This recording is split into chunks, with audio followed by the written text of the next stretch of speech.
up its torrid pace. Tonight, Gio looks to back up a complete performance and lead the Nats to an 8th straight win.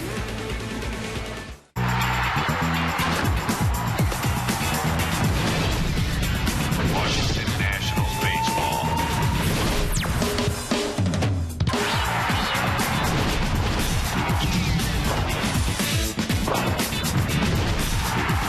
Washington Nationals baseball.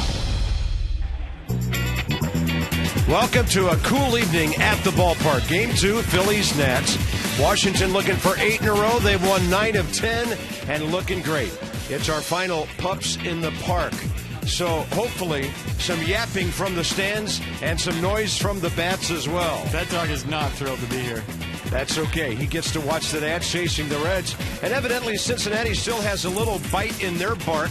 They did win a game at Milwaukee today. Homer Bailey the win. Aroldis Chapman got the save. So Gio and the Nats have to keep doing their job tonight. Stay 4.5 back of Cincinnati. Can't afford any steps backward at this point. And how good was Gio last time out? Almost that baseball immortality that some pitchers get to experience. Well, probably coming off one of the best outings, if not the best outing of his major league career. Definitely as a national. You go back to New York last time out, Citi Field. The one-hit shutout. He struck out 8, walked 2 through 110 pitches. And the fastball command was great. The curveball was good. The changeup good. The only hit right there, first pitch, right down the line. And if you look at it closely, it just hits the line. But we were really impressed with Gio Gonzalez's demeanor last time out, his body language, how calm he was the whole time. Even from the first inning on, a guy that we've seen over the last couple of years be very excitable early on, was very relaxed, very under control, very in command of the game from the very first pitch. Yeah, and I think you can tell from his reaction, he knows how close he came to that one thing that every pitcher wants other than a World Series ring or a Cy Young. All right, let's talk about the hot Nats offense. Because of these guys, pitchers don't have to be perfect anymore. Well, either does the defense, really. You can overcome an error. You can overcome a home run because of Denard Span, the way he's been hitting. Ryan Zimmerman, Wilson Ramos, Jason Worth, name anybody right now. The approach has been great at the plate. They are striking fear into opponents and whoever's pitching against them. Cole Hamels has a great career record against the Nats of 14-6, and that's over 26 starts. But if there's one thing we found out about our baseball team this year, history doesn't mean a whole lot, especially that from earlier this season. These guys are hitting on all cylinders. They got a tough lefty in their way tonight.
Bank for the achiever in you. By Kia. Visit Kia.com to learn why Kia is one of the fastest growing car brands in America. And by University of Maryland, University College. Well, things have cooled off. It feels like September, doesn't it? Actually, it feels kind of like October for a couple of reasons. The way the weather feels and the way the Nats are playing. They're looking for their 79th win of the year. Train celebrating its 100th anniversary by offering irresistible financing. Hard to stop a train, really hard. Phillies are 10th in the league in hitting, but only the Marlins have scored fewer runs than the once fighting Phils. Freddie Galvis is hitting the ball pretty well. 6 hits in his last 3 games, 6 of 11. Switch hitter in the number 9 spot. And, of course, Jimmy Rollins and Chase Utley. Both of them had some good hitting stop last night. Utley does have a 5-game streak. So here's Gio. 7 career starts against the Phillies, most of them in Philadelphia. But he's 5-1 with a 2.22, and he faces Cesar Hernandez. First pitch, low and away at 7:06. 26-year veteran, the crew chief, Jim Joyce, has the plate. Jeff Nelson, Jim Wolf, Ed Hickox, first, second, and third. 2-0. Cesar Hernandez, 4 for his last 7. And 0 for 3 career against the Nats left-hander. Good fastball.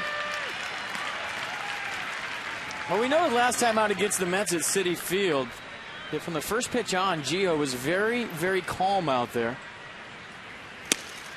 Very even keel. And when he took the mound, he did have a 2-run lead to work with, but a guy that's very excitable. We've seen, taking 2 or 3 innings to settle in pretty much every start. Was settled in last time out right from the get-go. Liking the fastball early here.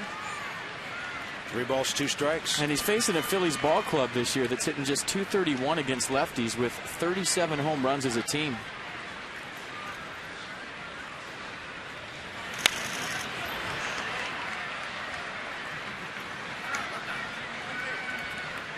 Gio looking for his 11th win. It's his 30th start. He'll go well over 180 innings on the year with this outing tonight. Hernandez walked to lead off the game last night, ended up scoring. And a good battle suddenly.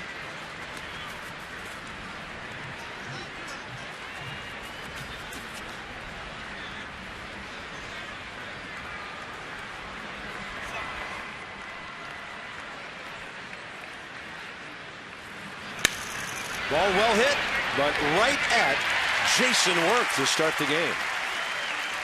So the defense for the Nats, and when you play a team so many times in your own division, you just saw Jason Worth right in the right spot. Scouting reports this time of year very advanced. You should be in the right spot. Same lineup as last night, except for right side of the infield. Rendon at second and Tyler Moore getting the start at first base. There he is, Iron Man behind the plate. Wilson Ramos, and there are rumors that he is going to catch tomorrow, too, the day game after the night game. He might be the one spreading those rumors, because he hasn't gone to Davey yet and said, I need a day off. Says he feels great. He's setting up right behind Jimmy Rollins, who was 0 for 4 last night, hit the ball in the air 4 times, 3 of those on the infield. And as I mentioned, Gio liking the heat on a cool night so far. Rollins hitting .244. A click over that from the right side of the plate, and there's the breaking ball that just misses.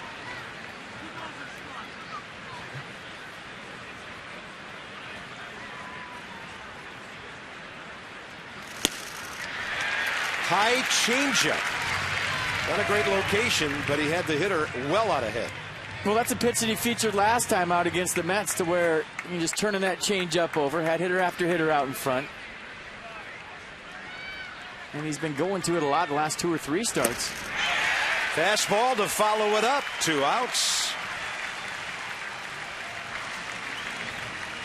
I'll tell you what, the more and more you watch Wilson Ramos behind the plate, you just sit up here and marvel at the sequences that he is putting together for his pitchers. Very rarely do you see a Nats starter, Nats reliever shake off Wilson. And when you look at the sequence and how things are set up, the big change up in the middle of that at-bat, Great call by Ramos, setting up that fastball for strike 3. It'll bring in Chase Utley with 2 outs.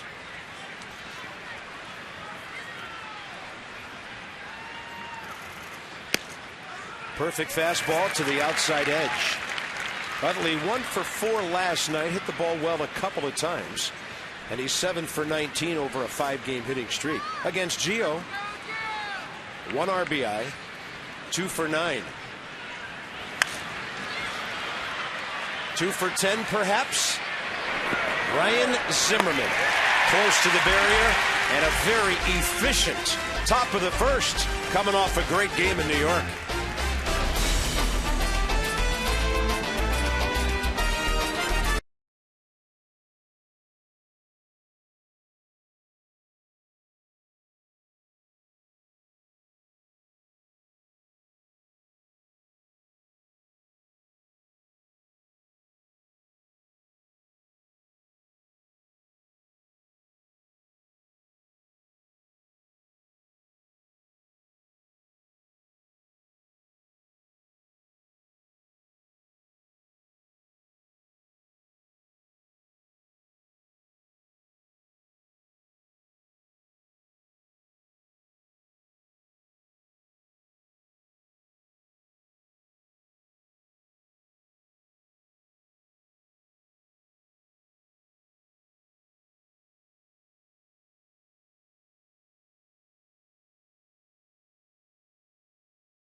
On a cool evening at Nationals Park.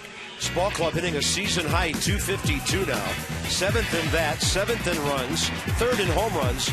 Starting lineup brought to you by Mazda. We believe if it's not worth driving, it's not worth building. And then Wilson Ramos, ranking in Major League Baseball, leading 30 teams in RBIs with 17, and in the top 3 with his 5 home runs. And of course, at least one of the guys ahead of him is a teammate, Mr. Zimmerman. So Cole Hamels, 27th career start against the Nats, having a rough season at 7 and 13. Hasn't been given much run support. The ERA, a respectable 3.45. Bernard Span, 3 for 10 career against him. Strike 1. Well, last time out against the Nats on the 2nd of September at Philly, he was spectacular. 7 innings, gave up just 2 hits, 1 run. Struck out 8, walked nobody in that game at Citizens Bank. All the Nats hitters talking about how good his changeup was the next day. Tough to pick up. And you would look for him to be very aggressive early in the count. Span up the middle. 25 games in a row. Check that box quick. No suspense tonight. And a standing ovation from the home crowd here in Nats Park. Bernard Span extending the streak to 25 games. They're going to throw the ball out, too. Yeah, a bit of sticker on that one. And that's the way you have to approach Cole Hamels. You don't want to wait around and get to that changeup, and he'll throw it to lefties, too. So Span very aggressive to start this one up. Base hit, hitting streak, 25 games. Thank you very much. Batting .382 during the streak. And the other thing is the ball might have had a dent in it. That ball was scalded in center field. The most impressive part of the streak is the Nats are 19-5 during his hitting streak. Here's Ryan Zimmerman. 19 career hits, 3 home runs, 6 walks against Cole Hamels. And the man's on the tower, the power terror of his career.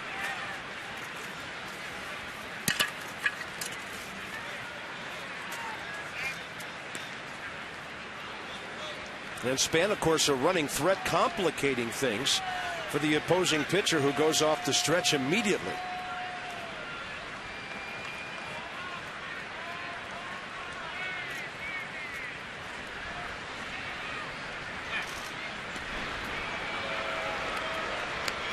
AT&T fact of the game for Denard Span. Longest current streak in baseball, edging closer to Zimmerman's from 4 years ago and Vladimir Guerrero's from 14 years ago. Good jump, off and running, and he is safe on a high late throw by Carlos Ruiz, and Denard Span swipes number 14.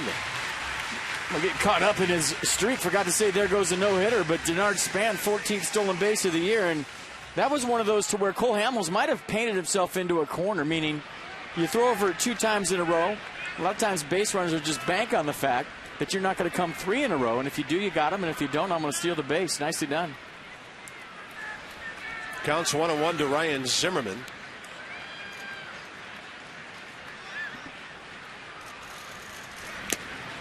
Saw an outside pitch. He thought he could drive the other way. And the count's 1-2 on the foul tip.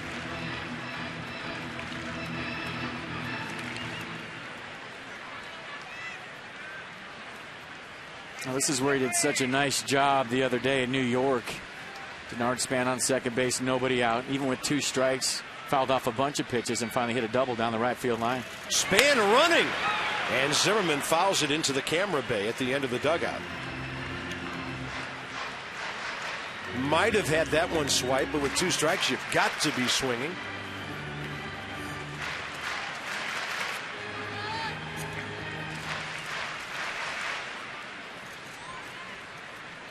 Just putting constant pressure on whoever pitches against them. The Washington offense lately.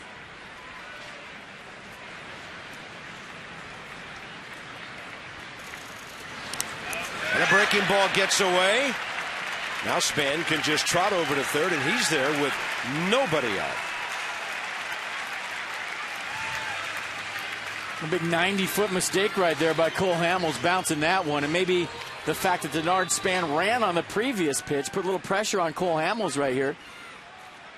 And you won't see a guy like Hamels miss that poorly very often. That ball bounced in front of the plate. Ruiz really didn't have a chance to get over there and block it. And Span now on third with nobody out. Outfield a little bit around to the left. Infield left side just in front of halfway. Now Utley comes creeping in from the right side. And Ryan Zimmerman will take a changeup. And the count's full. And this is one of those cases where Denard Span on third base, that's a perfect shot, guys, right there. He's going to look at his infield, and he's going to know that Jimmy Rollins is playing in, Chase Utley playing back, Ruff is playing back, so anything to the right side, Denard Span's going. Anything to the left side, he's going to hold with nobody out. Back to the pitcher, too. He walked in, and Jason Worth's coming up with 2 men aboard. So the defense for the Phillies behind Cole Hamels tonight. Galvis, Hernandez, Mayberry in the outfield. Rollins, Ashe left side. Utley, Ruff right side. And Carlos Ruiz behind the plate.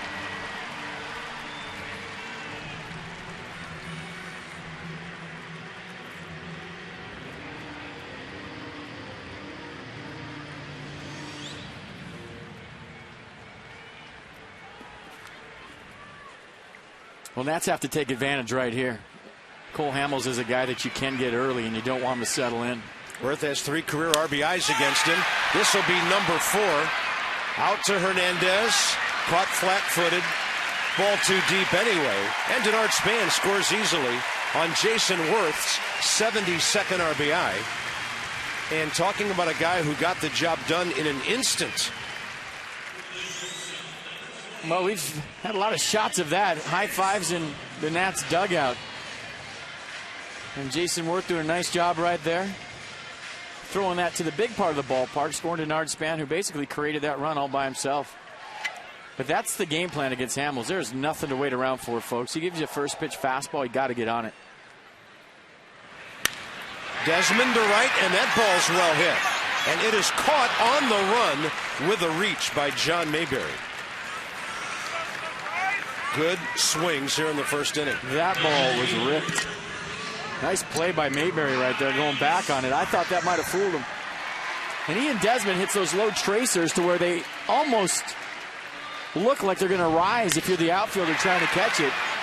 And Mayberry went back on that, reached up, had the tall wingspan to reach up. And rob Desmond of at least a double.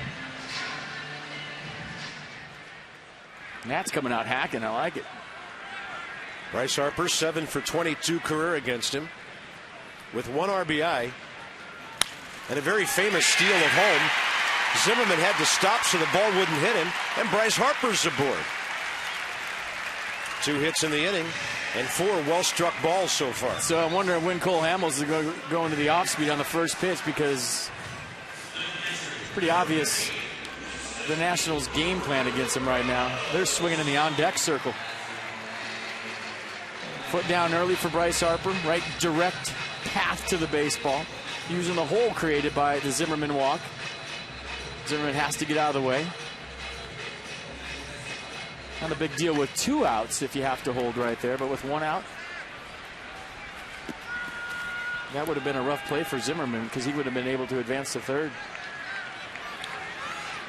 Doesn't get any easier for Cole Hamels here. He's down to the number 6 spot. And it's Wilson Ramos leading baseball in RBIs this month. We'll take a fastball in there. Ramos with a walk. 1 for 8 career against Hamels.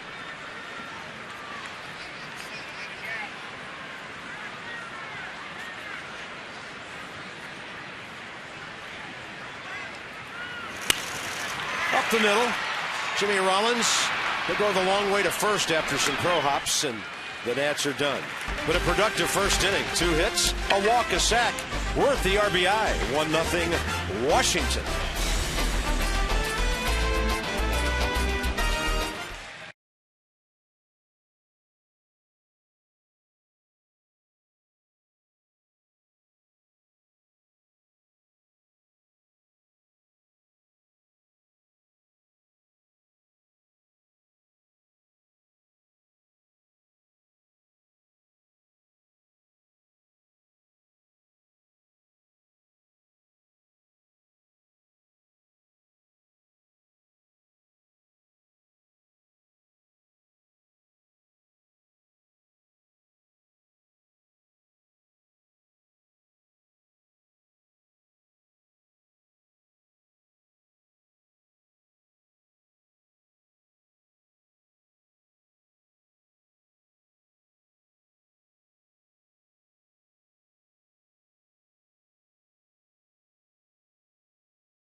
Because the guys are in the home jerseys tonight. But here he has one. 1-0 top of the second. Ruiz, rough and ashy. 4-5-6 coming up in the second, presented by Luna. Call for the Luna double. Call anytime this weekend, like right now. Get your second room of flooring free at 877-241-LUNA. 15 pitches, 10 strikes. First inning for Gio.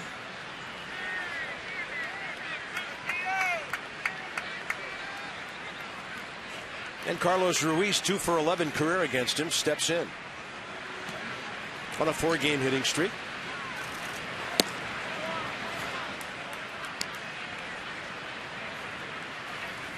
Ruiz had the RBI single in the first inning last night.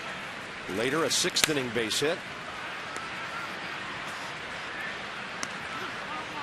You were talking about the Mets swings the other night, a 92, 93 mile an hour fastball from Gonzalez, to where they were late in hitting counts consistently. We're kind of speculating that there's probably a lot of late life on the Gonzalez fastball, but what's hard to see is the 2-seam movement on it. Roundhouse curveball, a beauty. And he'll have that late little sink to where it just kind of turns itself over at the very end with that velocity. And it's a big reason why you see weird swings on the Heat. Goes to the hook again. Zimmerman to his left. Ryan right on target with Tyler Moore playing first base tonight.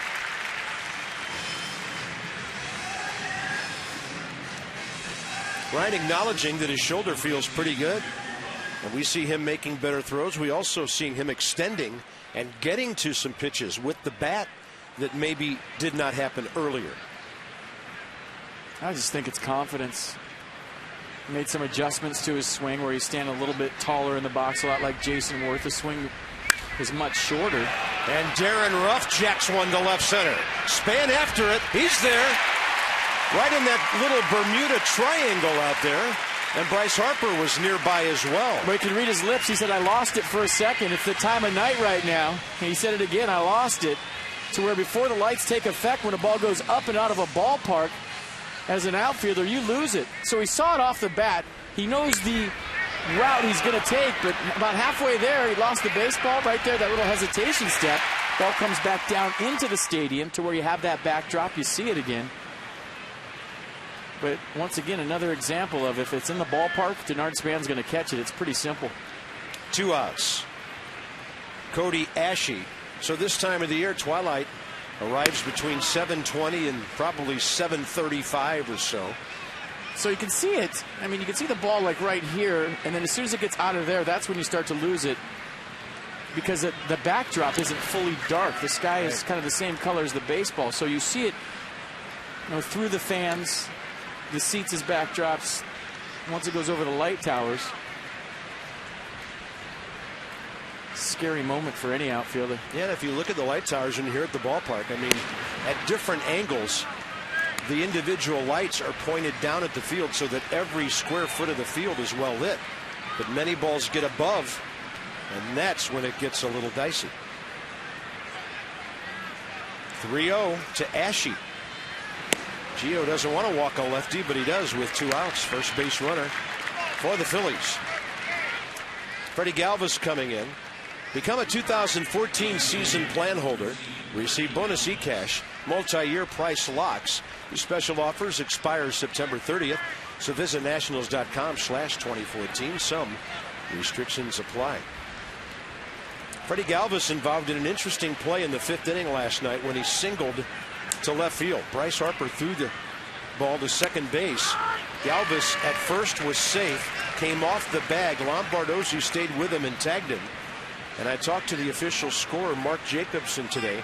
That goes down as a single, not a double, even though he reached second base, because the spirit of that law is, and that's some pretty serious jammage right there, 0-2. It's kind of like stealing a base. If you overslide the base, you don't get the steal.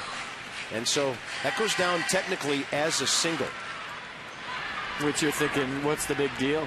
Well, if you need double for a cycle, big deal. It could be a big deal. Or if you're in the doubles race with a guy like Ian Desmond, could be a big deal. Big deal. That is no swing. Ramos popped up ready to throw in case Ashe tried to advance.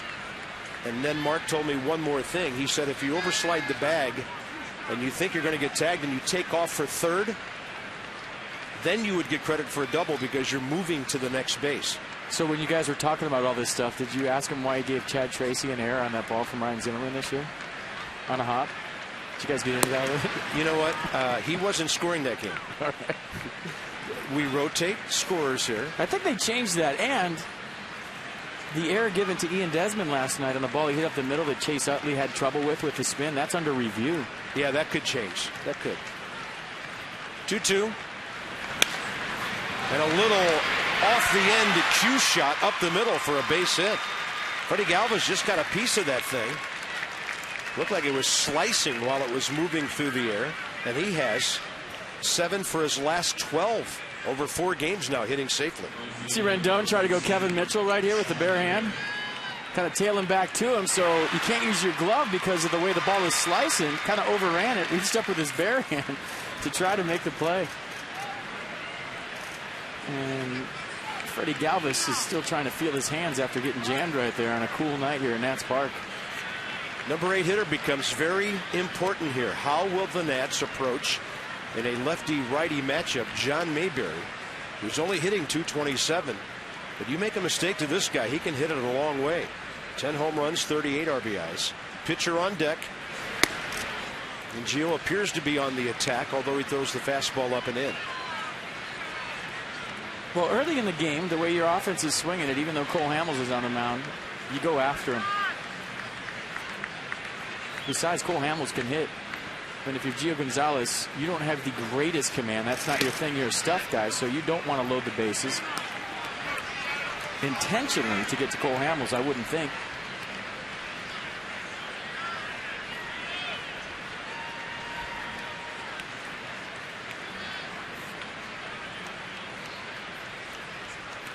(2-0).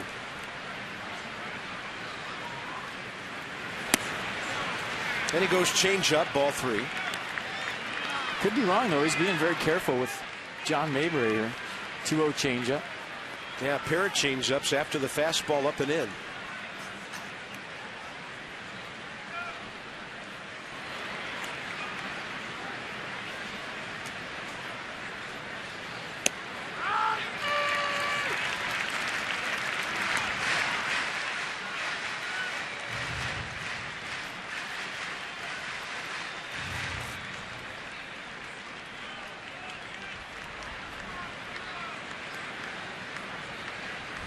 Mayberry has a career homer against Gio with a couple of RBIs. 3-1 pitch. And a ground ball got in on his hands. And Ryan Zimmerman throws him out. Walk and a base hit, no problem for Gio. And on a cool fall evening, the Nats by 1.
Coming up, the Association for Global Security Professionals is AFCEA. And here's Julie with our sideline report. Good evening. Hey, good evening, guys. Well, Davey Johnson wanted to start Tyler Moore at first base today. He said he needs improvement going up against left-handed pitchers. He said he has a tendency to kind of lay off the fastball. I need him to get up there, be aggressive, and to make some improvements there. This is something he also said that Anthony Rendon has struggled with earlier in the season. Randy Noor also adding the other reason to sit Adam LaRoche today is so that he can keep the weight on. Adam's been struggling with some weight loss issues lately, and he has stopped taking BP outside before the game in an attempt to keep some weight on, get that power back. Well, Denard Span hasn't been hitting on the field for this whole hitting streak. It's something he said that he was hitting too much.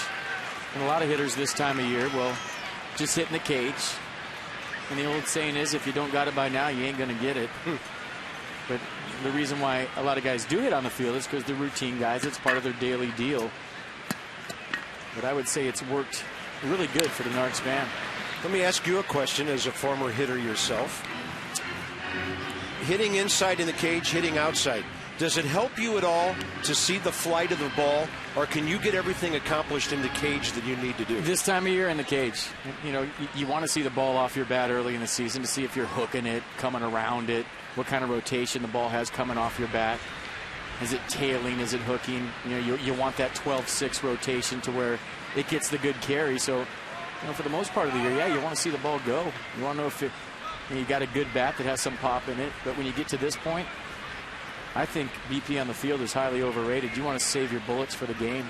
Guys are tired this time of year. That's hit hard. Off-speed pitch, and Tyler Moore way out ahead. Well, since Tyler came back to the major leagues August 17th, he's 19 for 49 with a homer, couple of doubles, and 7 RBIs. So that 388 streak got his average off the interstate, and he's up to 226.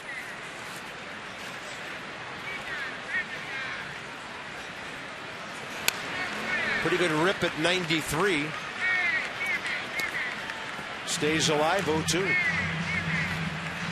Anthony Rendon, like Adam LaRoche lately, getting on base a ton. LaRoche 10 of his last 11 games. Rendon 33 of 36. And a high chopper. Had some top spin on it, and Cody Ashe knew he better come and get it before it hopped one more time. And a reminder, as you enjoy a cold one, we will all look forward to Miller Time later in the game, brought to you by Miller Lite. So here's Rendon hitting 263. But the value of a number 8 man who can get on base, however, pretty good. I think kind of building on what Julie said about Tyler Moore and Anthony Rendon, I was talking to the skipper today, and he was saying he wants him to look for that fastball in the inner half and really pull it with authority, to where they're both guys that throughout their career have really proven that they can go the other way, smoke the ball hard to right center field. He said it's only a matter of time before the league starts to pound Tyler Moore and Anthony Rendon on the inner half, to where they're going to have to show those guys that they can drop the head on it and pull the baseball. Rich Shue working with those guys every day on just that.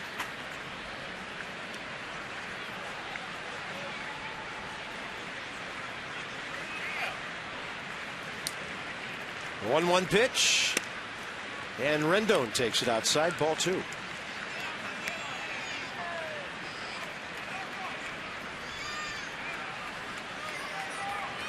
.281 September. Nice. Playing in his 88th game as a rookie. And that's low and inside, ball 3. He came to the big leagues, had tremendous success early. Then came the adjustment period. But one thing this year, he's never looked overmatched at the big league level. He'll take the walk on a high fastball, and there he goes again, getting on base. Well, you know what he is, too? He's an even-keeled guy, to where you don't know if he's 10 for his last 10 or 0 for his last 10. He's the same guy every day at the ballpark. And that's saying a lot for a young player at this level. This game can eat you alive when you have success early, then all of a sudden you're going through a bit of a scuffle at the plate. I've seen guys come into the clubhouse like their dog died in those kind of situations, and Rendon, same kind of guy every single day. Done a great job with defense, hasn't it taken the offense out there, and fought his way through it, made the adjustments. Could be a big 90 feet for the Nats here if Gio can lay one down. Cole Hamels kind of dropped a breaking ball on him that was tough to make contact with. Gio 7 sacrifice bunts this year, 18 career. Rendon good speed, hot hitter on deck, an important move of the runner. And the hard bunt foul, 0-2. Okay, so somewhere in between those last two. Yeah. To the fair side. There's Span, who's already taking care of the hitting streak thing.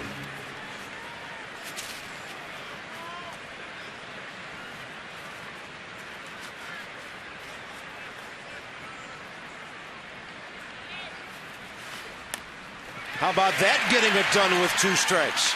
Hamels took a glance at second. Rendon got down there in a hurry. And Gio converts on a 1-4. Yeah, nice job. That was right in between the first 2 attempts. So nice job getting the bunt down, but nice job by Denard Span, extend the hitting streak to 25 games. First time up, line drive up the middle. Nice ovation from the home folks. And they said, well, I'm sick of first base. I'm going to steal second after 2 Cole Hamels throwovers. And advances to third on a wild pitch and scores on the Jason Worth sac fly. So first inning, all about Denard Spanning. Yeah, and it seemed like it happened just about as fast as that highlight sequence there. He got a T-shirt that he was wearing around the clubhouse yesterday that says #Spanning. You getting any royalties off this stuff? No, just satisfaction. Up the middle, Chase Utley with a good stab. Takes a hit away. Denard Span swinging the bat well tonight.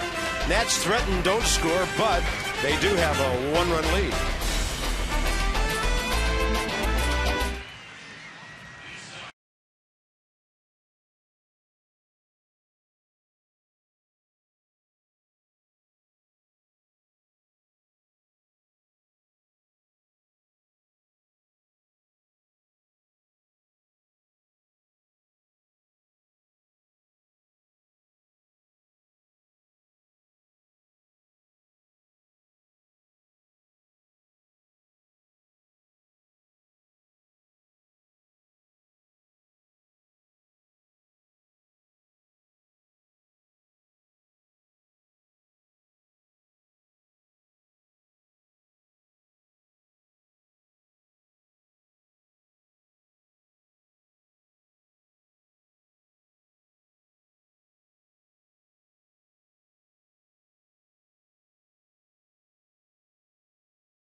Last night, got a couple of base runners. This one sliding down in the corner, slinging it flat-footed right to Lombardozzi on a fly. Steve Lombardozzi doing a nice job at keeping the tag on right there, and then plays it beautifully off the wall. Throws another missile, one hop to Lombardozzi, slapped the tag down on Carlos Ruiz for his second assist of the night. And he almost had three. Kyle Kendrick had to hustle into second base for his double. So tying Jay Bruce and Juan Lagares of the Mets, second in the league. Gerardo Parra of the Diamondbacks. Nobody will be running on outfielders in the last series of the weekend in Phoenix, or of the season in Phoenix, on that last weekend. Wow, hard to believe that is 2 weeks from right now. Top of the third, Cole Hamels, 9 hits this year. Been a good hacker. 170 career with a homer, 27 RBIs, and that's a beautiful breaking ball that Gio drops on him. Well, tonight's one of those games where you're playing for the push. The Reds already won today, 7-3 against the Brewers, and you're just looking to keep this thing at 4.5 if you're the Nats. Good pitch. Strikeout number 2, first time through the order. Phillies go 1 for 8 with a walk. A good pitch right here. That fastball, well located, good frame by Ramos.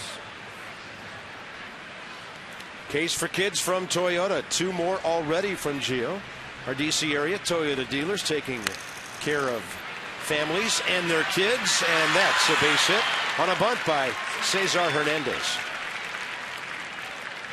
So after the Toyota K, a bunt base hit. It's a call that you don't see made very often, but he may have been out of the batter's box when he made contact right here. Now it looked like he was still in. Nice bunt right there by Hernandez. And even if Gio fields that, he doesn't have a chance. Maybe better off that he didn't field it, because you never know where that throw was going to go with the spin move bare hand play.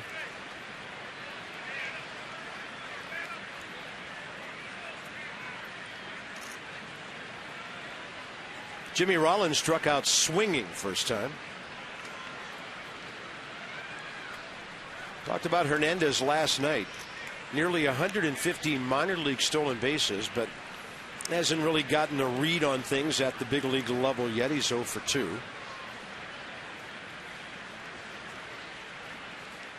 Well, as soon as he learns how to peek in and see if the throwover sign's given, he's going to have a better chance against lefties.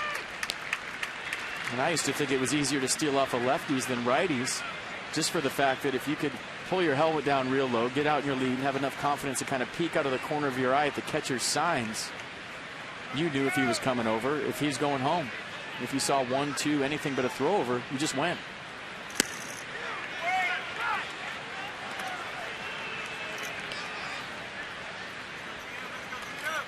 Nissan will track this one. You see first pitch, top of the zone. Second pitch, a little bit higher. Yeah. One was the ceiling, the other was the roof of the strike zone. And that ball's hard hit. Rendon stays with it. Desmond turns it. 4-6-3. Inning over. Davey Johnson said before the game today, despite some of the numbers, he loves his defense. This was a beauty.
Double play and show you a few things. Point out, number one, Anthony Rendon doesn't panic. And the reason why he doesn't panic is he knows how hard the ball is hit. Nice feed to Ian Desmond, who also on the backside doesn't panic, even though he knows Jimmy Rollins is running based on that clock in your head and how hard the ball was hit. Desmond knew that he had time. Watch how smooth Ian Desmond is on the turn, even after the bobble by Rendon. Young players sometimes come across that bag a little bit too hard and throw that ball away thinking, oh, that's Jimmy Rollins running. I got to hurry right here. But Desmond knew because the ball was hit hard, even with the bobble, that he had time. Smart play. Really on both sides. No panic by Rendon, no panic by Desmond. Pitch saver for Gio, who's thrown 41 pitches in 3 innings. Cole Hamels walked Ryan Zimmerman first time. That's a breaking ball that stays outside. 1-1.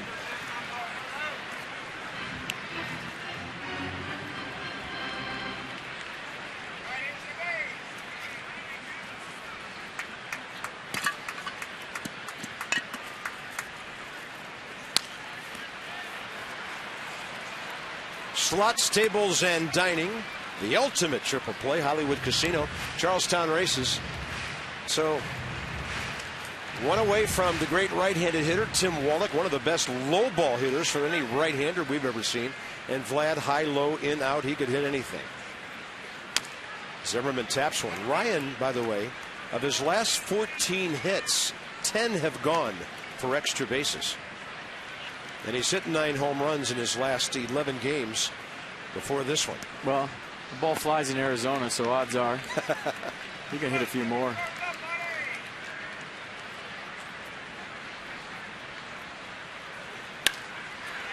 Sharply hit to Jimmy Rollins. Kind of laid back and still took care of business there for the first out. Bottom of the third with Worth and Desmond the next 2.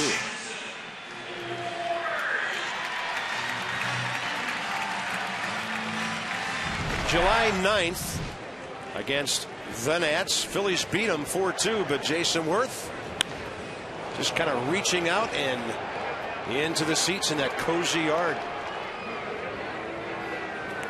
Yeah, he's hit a few home runs this year just like that, to where he's been fooled, but he's kept his hands back to where he's still got that front foot pop.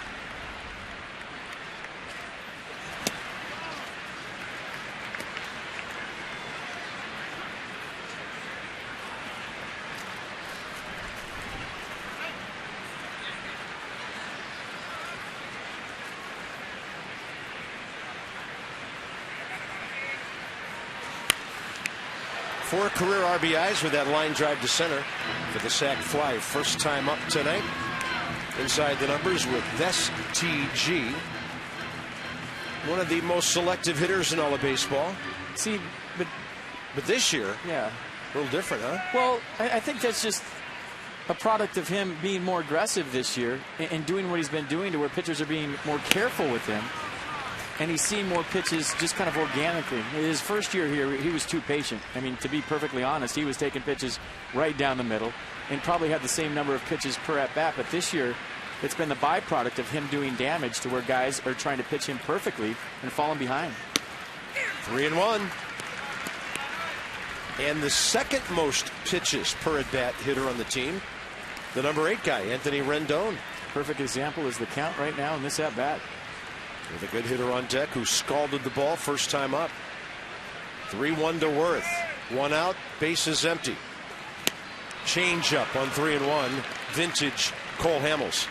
See, this is where you have to think as a hitter. I mean, he bet fastball right there, didn't get it, missed it by a mile. That's fine. Good pitch by Hamels. But now as a hitter, you know, what do you look for? 3-2. And the old saying, if he throws it 3-1, he'll throw it 3-2. But you still have to respect the Hamels fastball.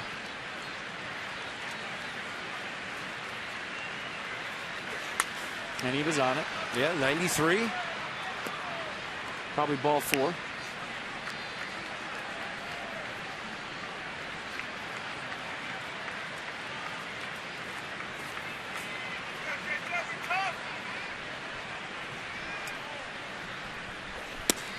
And Jason Worth hustles out of the box. Down to first. The Nats have received 3 walks from Hamels, Zimmerman, Rendon, and Worth. Well, that's news. I mean, Cole Hamels coming in tonight, 183 strikeouts, just 45 walks on the year, 201 innings. 3 walks here. And just 2 1/3 innings. Listen to this. He walked 4 batters the entire month of August when he went 2-0 with a 2 ERA. He just doesn't give many free passes. Well, last time he walked 3 batters, July 26th. And you can understand why. He was at Detroit, pitching carefully to that bunch. Well, the same thing applies here. Nats one of the hottest hitting offenses in baseball, so it's not like Cole Hamels could just go out there and carve through a lineup, maybe like he could this lineup early in the season. He knows mistakes are getting hit out of the yard. He's been watching the video, seeing what Nats fans and we've been seeing for the last couple of weeks. So thus you try to be careful, you try to shave corners, you try to mix it up, and you fall behind. And Desmond will jack one to left. He's hit the ball on the button twice. And the Nationals have first and second, 1 out, with Bryce Harper next. Constant pressure. Well, I just marvel at this guy every day when I lean against the cage and watch BP, and how the ball comes off his bat on a consistent basis. The low line drives that he hits in batting practice, how short his swing is, how violently under control his swing is. I mean, when it's all said and done, he has a chance to be one of the best shortstops ever. Yeah, I think we're still scratching the surface here with Ian Desmond, who in 6 days will be 28 years old. Here's Bryce Harper, base hit to right first time. This time Ruff is playing behind the runner. Bryce took advantage of the hold at first base on that one. Well, you get number 20 right here on the back end of a Jason Worth steal. So heads up for that. How about both runners moving up? The Nats have been given a few gifts. Another wild pitch by Hamels, his second tonight.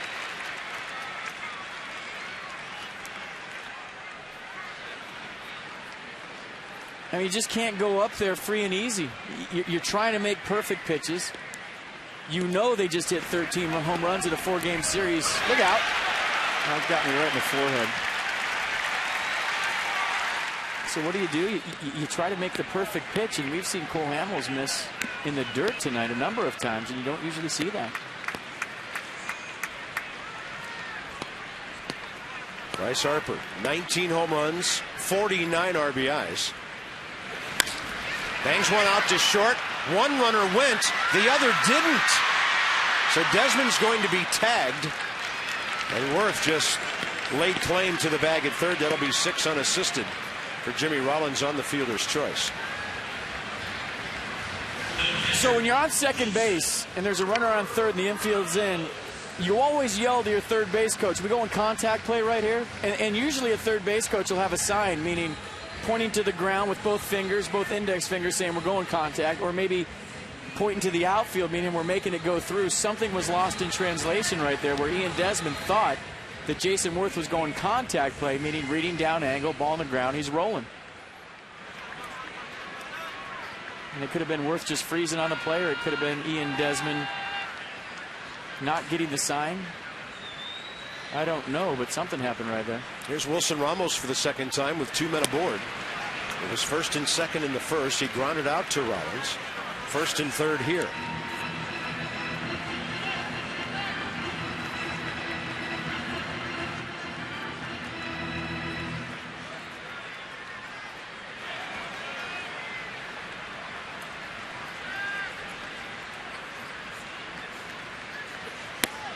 Change up, turned it over, missed outside. 1-1.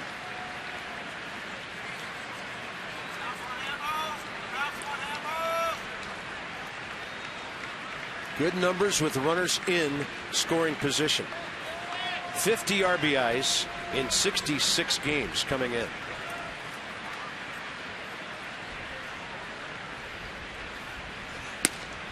And he jumps back from the tight fastball. 2-1.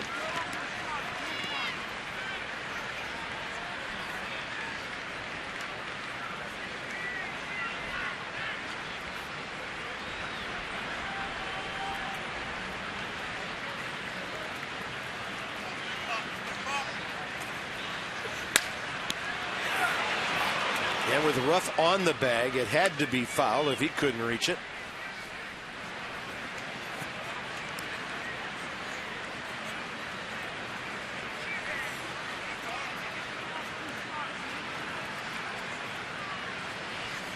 Cool night, big crowd.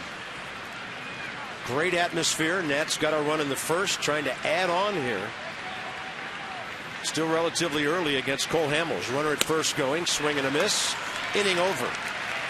Wilson Ramos 0 for 2. Cole Hamels has stranded 5 Nats despite some of his problems.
International Troop Recognition. We serve today for a better tomorrow.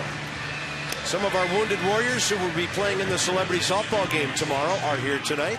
First pitch was thrown out in fine fashion. Get your sleep, boys. Coming to get you tomorrow. They are shaken.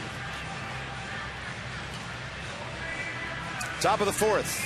Utley Ruiz Ruff 3-4-5 against Gio, who thanks to that double play ball last inning, 41 pitches in 3 innings, 25 strikes. Fouled out Chase Utley over by the Phillies dugout first time.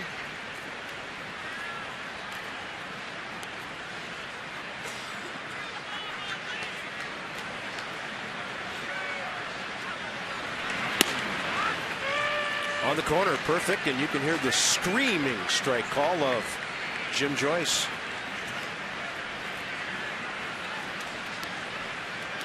"26 years, the crew chief working the plate tonight." One of the best umpires in the big leagues, period.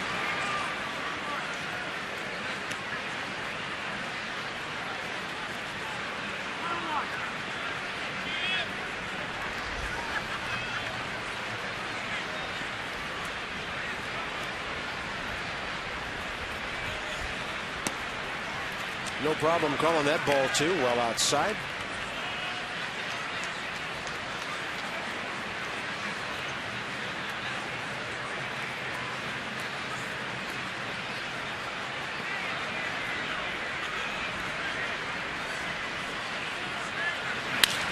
He's had a good heater tonight. That one to the right side. Rendon takes care of that for the first out, 4th inning.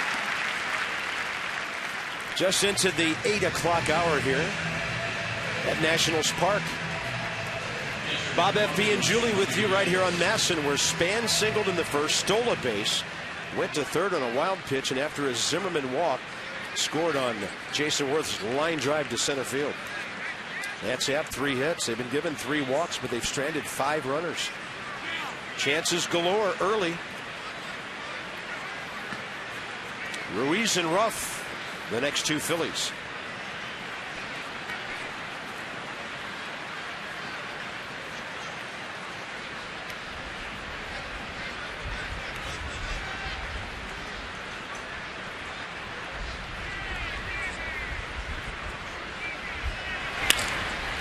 And that ball is into the corner. Bryce, no chance to throw anybody out on this one. Carlos Ruiz came in hitting .290. It's a 5-game hitting streak for him. 9 for his last 17. In the last 21 games, Ruiz hitting .395 coming into tonight. 30 for his last 76. 8 doubles, 3 homers, 17 RBI. So by far the hottest hitter in the Phillies lineup. Continues to hit.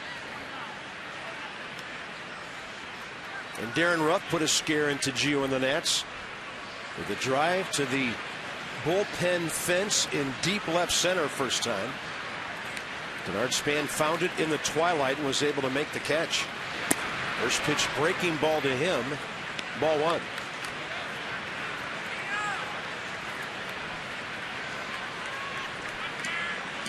And that's 5 or 6 games the Nats have played against the Phillies. Ruff has had trouble with the outer half. Anything close to him, he's able to pull the hands in, get the barrel to, but more so right on right with things breaking away from Ruff. He's really scuffled. Good fastball right there, challenge heater late. Mercedes-Benz on that pitch track. Count back even.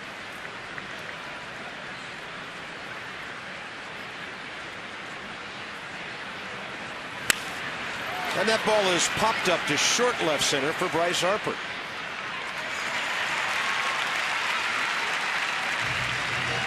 Cody Ashe will be next. You can bid right now on game-worn jerseys. Chance to be a part of the Jerseys Off Their Backs program here at the ballpark after the last regular season game a week from tomorrow against the Marlins. Harper, Zimmerman, Jordan that is, Denard Span, Lombardozzi, Ramos. Some of the available jerseys. Go to nationals.com/auction, which ends at 8 p.m. Wednesday evening. Some restrictions apply. Jerseys off their backs. Where are they going to play in tonight? Just their undershirts? No, that's after the last game, so we're good for a week. Spray paint a number on their back. By the way, when you're at the ballpark during the final homestand, check out the Dream Foundation kiosk out in the center field plaza. You can purchase tickets there for your chance to win a jersey. Cody Ashe walked, eventually stranded at third back in the 2nd inning. Gio ahead. Goes with the breaking ball, and Ramos picks it. The count's even. Has he shown he can hit lefties this time in the big leagues? Coming into tonight, .269 versus lefties. Double and a home run, 6 RBI.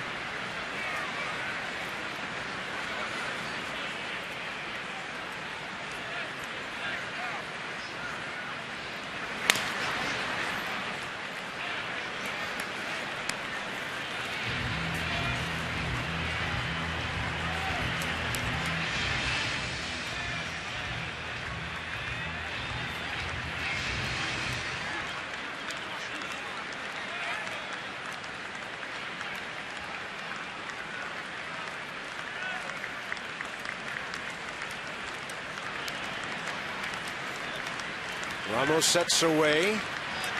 Fastball up in that direction, and the count's 2-2. Well, that's a good pitch because you can throw the curveball off of that and change his eye level. You go fastball up. Now he dropped that curve in. He sees it high out of Gio's hand, and you'll have a tendency to give up on it. So you can lock him up right here if you start a curveball right at him. And Wilson Ramos took the redirect on that heater. Fouled off. And Jim Joyce, the veteran that he is, will take a little stroll out to Gio. Almost handing the ball to give Wilson Ramos a little time to shake that off, and now he'll clean off home plate.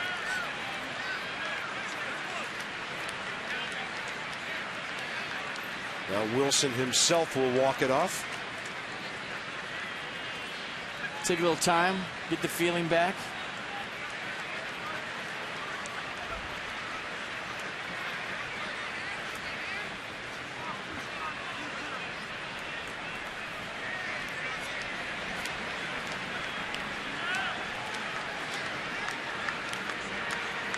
Two coming. And a breaking ball way outside.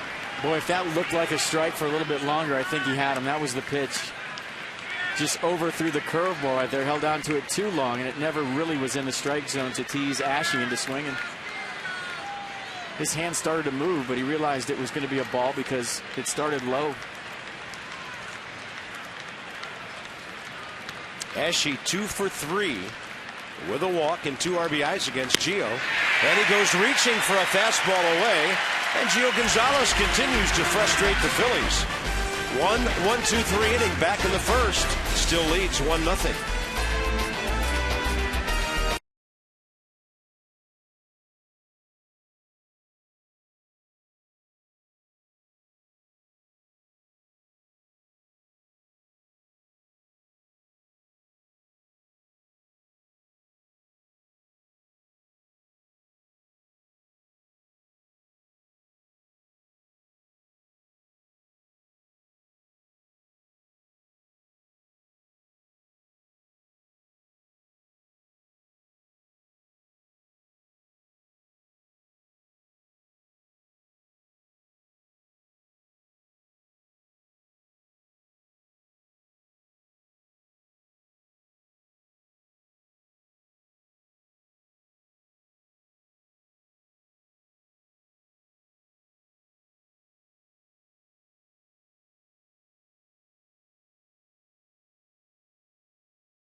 Leads the way with 25 this year. Abe 20, Tom 14, Bill 10, Teddy 9 coming in.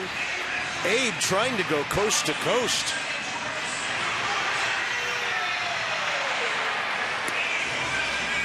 So who is leading that? Abe.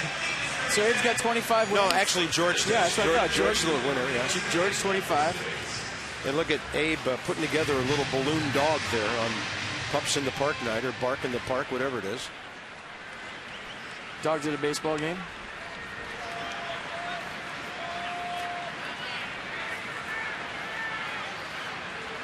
There he is. Find the ball. Get the ball. Where is it? Look at the ball. A little frisky. Find it. Where is it? Sit. Calm down. Sounds like our producer talking to us.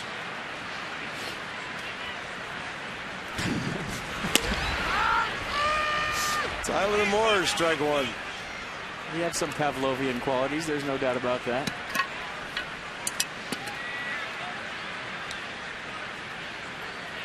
His target's in, and it's in the dirt. 1-1 strike. What I was going to say is 25-14. Georgia's got locked up for the season, right? Yeah. Mathematically, right? Yeah, George is in. No news. I didn't see that anywhere. Yeah, George is printing playoff tickets already. The champagne celebration. Anthony Rendon is next. It's a good segue from showing the dogs to this. Yeah, they won't like this. Dollar hot dog night, although they'd like to partake. Available at select concession stands until the start of the 6th inning or while supplies last. And we never know how long that's going to be. Some restrictions apply. Tickets start at just $10. But at nationals.com/tickets. Limit 6 per kid. And evidently, yeah, you could just get some tinfoil for $1. Nice. Anthony Rendon drew a walk first time up. Gio sacrificing the second. But Chase Utley made a good play to retire Denard Span back in the second.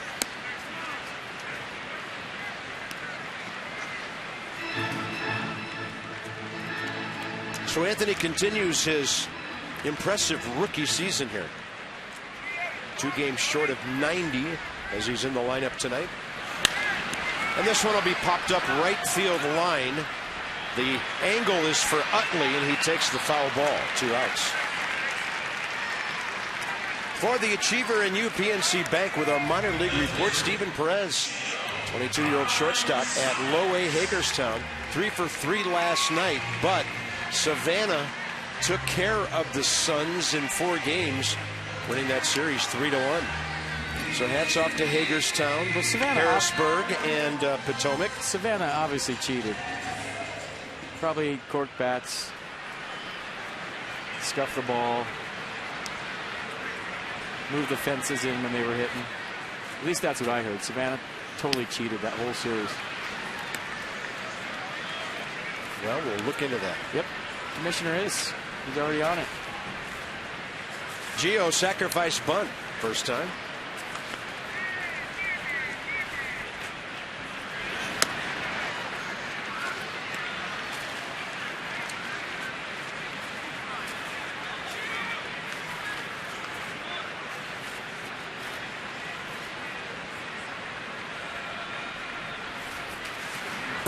And the 0-2 is an off-speed pitch.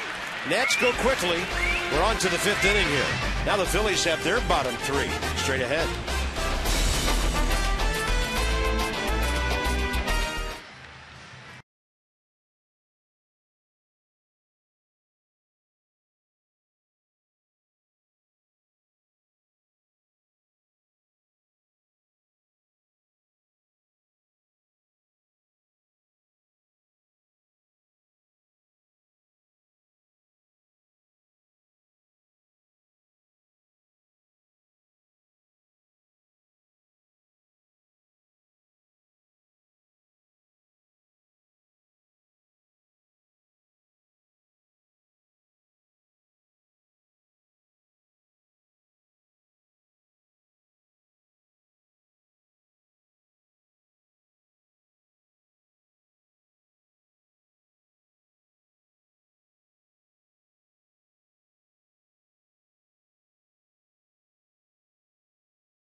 Stock the Nationals on Acela Express, now with 16 daily departures between D.C. and New York. Book now at Amtrak.com. 1-0 Nats heading to the top of the 5th. Denard Span streak at 25 with a knock his first time up. Cole Hamels has been good. Gio Gonzalez has been a little bit better first inning. Jimmy Rollins up.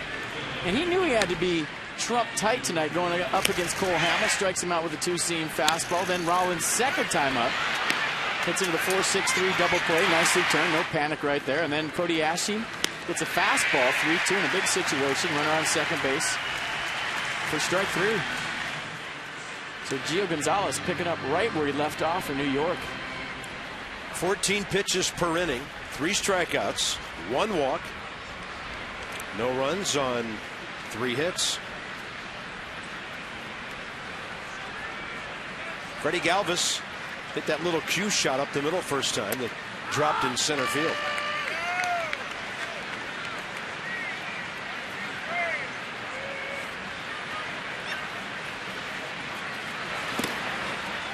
A 23-year-old switch hitting infielder who fills in for Jimmy Rollins whenever he's not in the lineup, and he can play the outfield as well, which he's done lately. They're short in the outfield with Dominic Brown still not back in the lineup, and Ben Revere injured. That'll back up Denard's span about 380 feet away for the first out. How about our mass and word of the night? Advance. Text that to 29292 for a chance to win dinner with Mike Rizzo. Stay tuned all week long. More chances to win with Massa. I want to be Crash the Party tomorrow night. Hashtag. Because that's what the Nats are trying to do to get in this playoff thing late.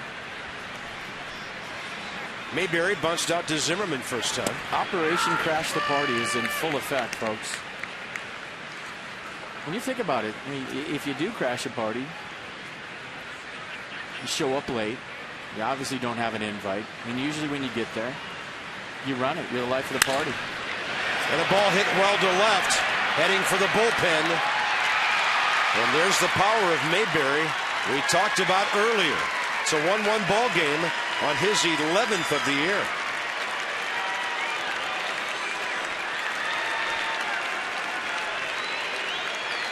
That's kind of how you got to hit him out of Nats Park when it's cool out, especially when there's a little breeze blowing in from left. There's just a low line drive that stays below the bleachers, and you see the elevated fastball by Gio. Mayberry catches it out in front. A lot of backspin, low home run. Ties this game at 1.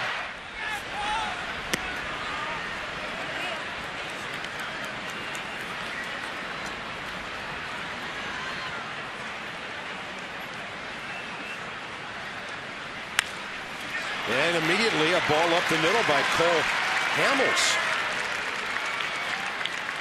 That'll be his 10th hit of the year. Top of the order coming up now.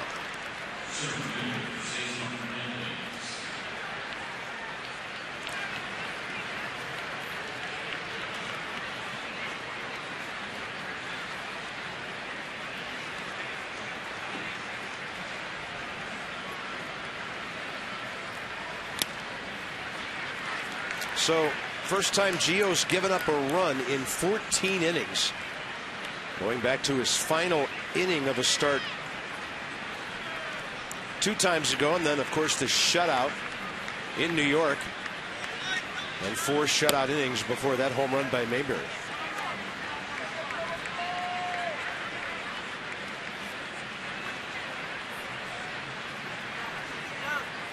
Third time through the order, the most efficient for opponents, but 249 not that efficient. Gio manages to be tough to hit throughout his outings. Hernandez tonight is lined to right and bunted right down the first baseline for a hit.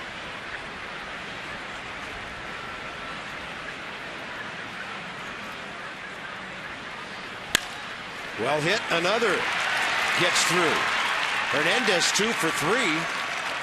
And 3 solid pieces of contact by the Phils here in the 5th inning. Well, really 4 if you count the Freddie Galvis fly ball to center field. Even though he got underneath it, he barreled that ball up. So all of a sudden, for whatever reason, the Phillies on the Gio Gonzalez fastball. The one to Mayberry was elevated. So maybe in the 5th inning, feeling the effects of 110 pitches last time out and going the distance, because all of a sudden he's elevating the fastball.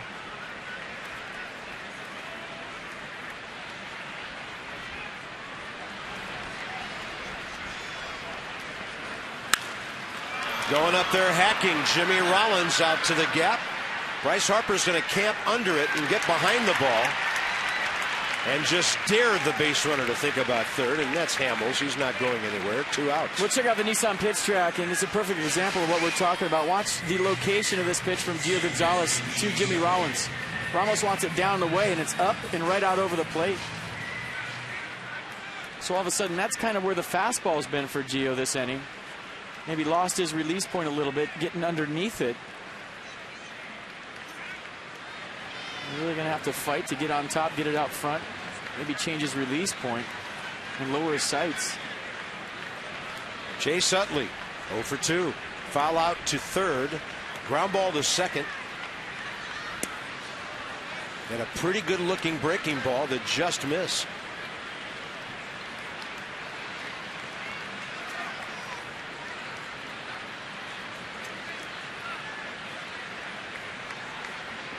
A lot of times pitchers will tell you they'll go to that off speed to change their release point, kind of get it back to out in front.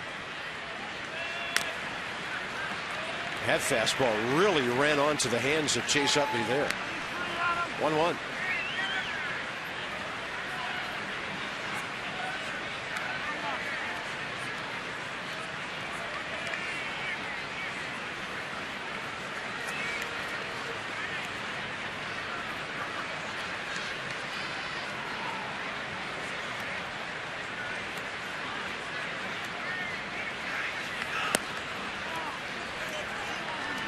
On the off-speed pitch, 2-1.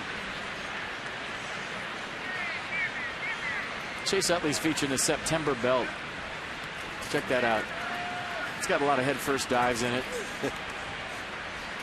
I mean, you could always go get a new one, but when you have a good belt that fits right, players are superstitious. Looks like that one started on opening day. Outside 3-1. Opening day 2008.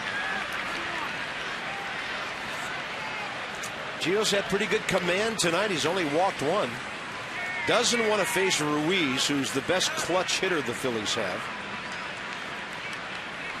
Keep in mind there's a pitcher at second base just in case there's a single at one of the outfielders. 3-1 delivery. Walked him, and now he's got to face a dangerous right-handed batter. Well, this is where usually the counseling begins, whether it's Ian Desmond, Steve McCatty, and here comes McCatty on cue. And Adam LaRoche, who's not in there tonight, you'll see him go to the mound, and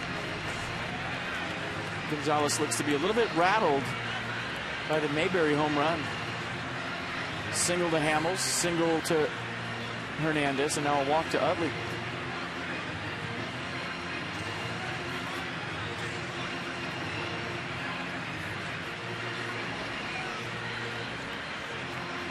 .73 pitches. Started this inning with 56 through 4.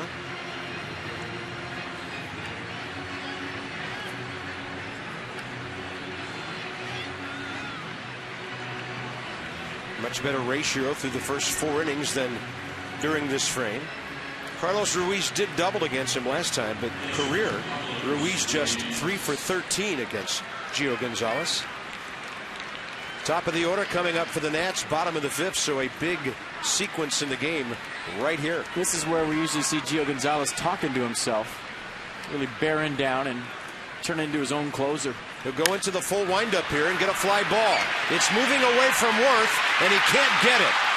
Hamels has scored, Hernandez and Utley. The Phillies take a 4-1 lead.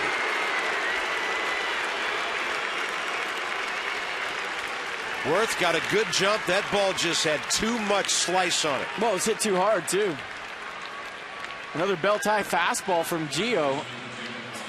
And Ruiz all over it. Watch the elevation again, right down the middle.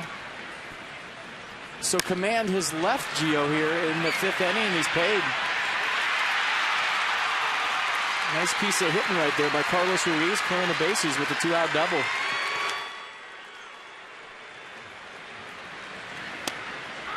Darren Ruff has flied to center and to left.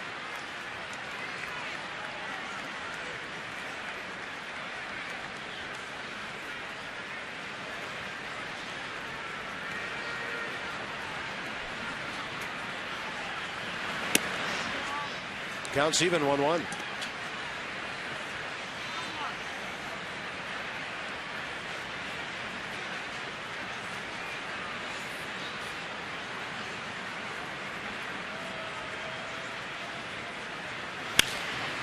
And that's in the air for Bryce Harper. Actually, Desmond will go out right in front of Bryce and take care of that. Big inning for the Phillies. Nats have been ahead a lot lately. Big guns coming up. Now a battle from behind.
The fifth inning for the Phils.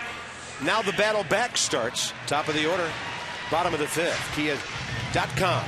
Log on, learn why Kia is one of the fastest growing car brands in America and what these first three guys are doing this month, all well over 300 with runs, speed, power, extra base hits. Well, a couple months ago, a 4-1 deficit would have been a death sentence, and even though you're going up against Cole Hamels, if you're Davey Johnson, you like to think you still have a chance, a really good chance, with a lot of ball game left.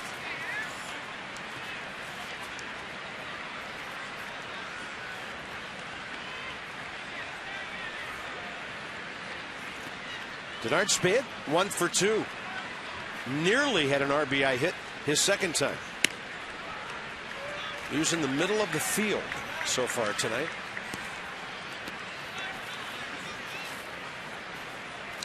A lot of ground balls.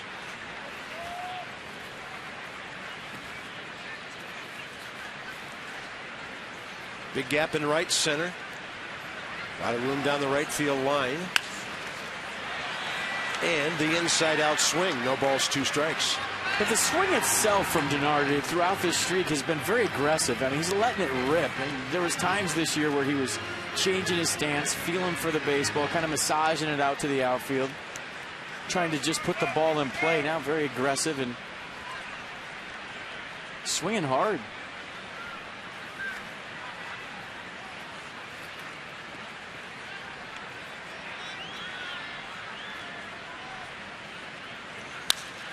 There's another one.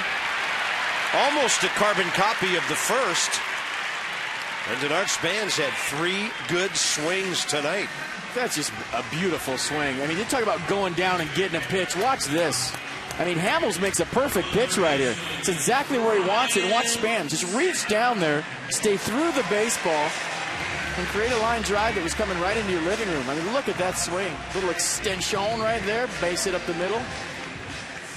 And a leadoff man aboard here in the 5th for the Nats. That was a pretty swing. Big factor in a comeback, getting the first guy on. Now hitting .385 with 40 hits during his streak. Ryan Zimmerman could change the complexion of this game in an instant.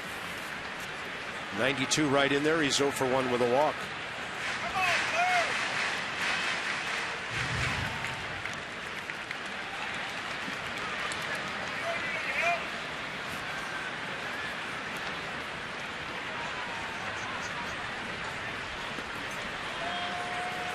Span has swiped 1 tonight. 14 out of 20. So the most home runs this month, the Nats and the Red Sox, who didn't hit any today, but they did win their 91st game. Oakland's playing great. They beat Texas again. STG takes us inside the numbers. Cubs, by the way, trying to give the Pirates another headache, leading 1-0 fifth inning tonight. Came back to beat the Bucks last night. Teams with power can change things in a hurry. 1-1.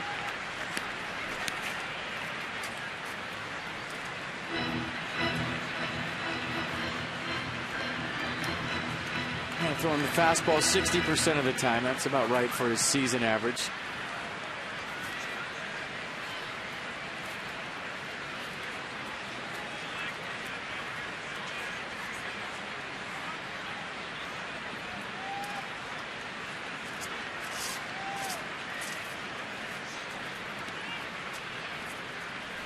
Span running. Good jump. No chance for Ruiz. And Denard Span is getting some tremendous reads on the left-hander Hamels. Well, he's got something on him, and I don't know if he got some help from Tony Tarasco at first base, who studies video of every pitcher very intently before the game, but they got something on Hamels.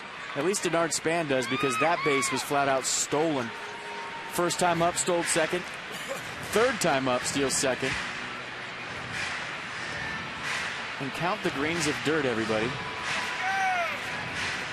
Exmo is amazing. It is. It makes dirt look amazing.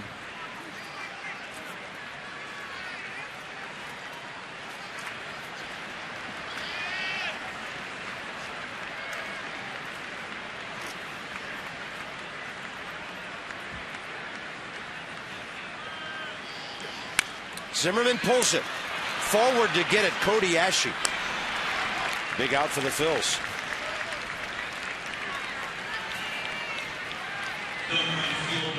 Worth and Desmond the next two. Well, that's a tough situation for Ryan Zimmerman. He took strike two so that Denard Span could steal second base. And that's part of the sacrifice you make as a number two hitter with a base stealer in front of you. And there's a lot of philosophies that, hey, don't take two strikes for a runner. Just take the first strike. Let him try to steal. After that, you're on your own. But, you know, when a base stealer's facing a lefty and he gets a good jump and you're a right-handed hitter, you can see it right in front of you. You know that Denard got a good jump. So he wore it for the ball club right there by taking strike two, maybe a pitch that he could have hit, to have to battle in a two-strike count. Cole Hamels still threw that ball, even though Span was already back at the bag and Jimmy Rollins was trailing the runner.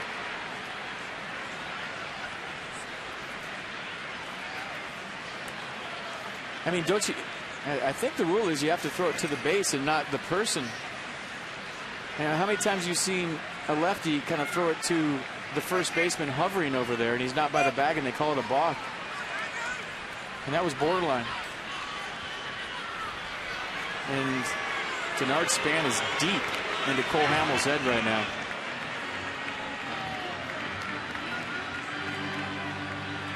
See if Jason Worth can benefit.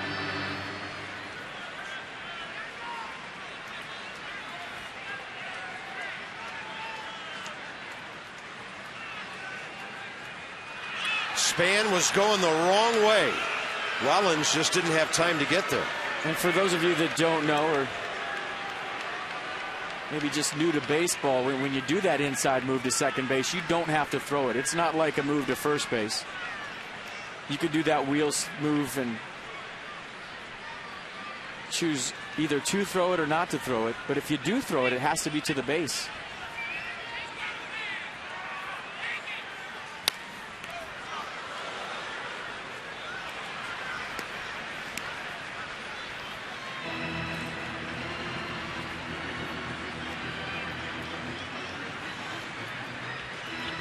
Worth a sac fly tonight. RBI number 72. A walk in the third.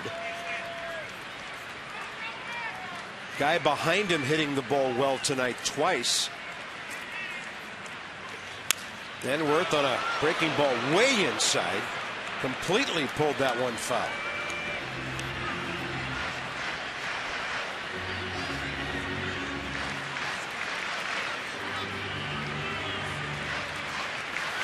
a little chat, figure out what they want to do. Maybe switch up the sequence of signs.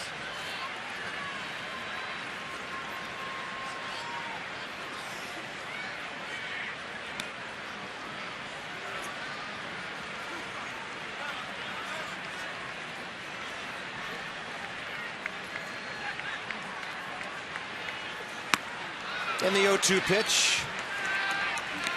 Way upstairs. But Denard Span is feeling frisky at second base. He was thinking about taking third right there. Took a couple of jab steps. Started to run. Choked it off.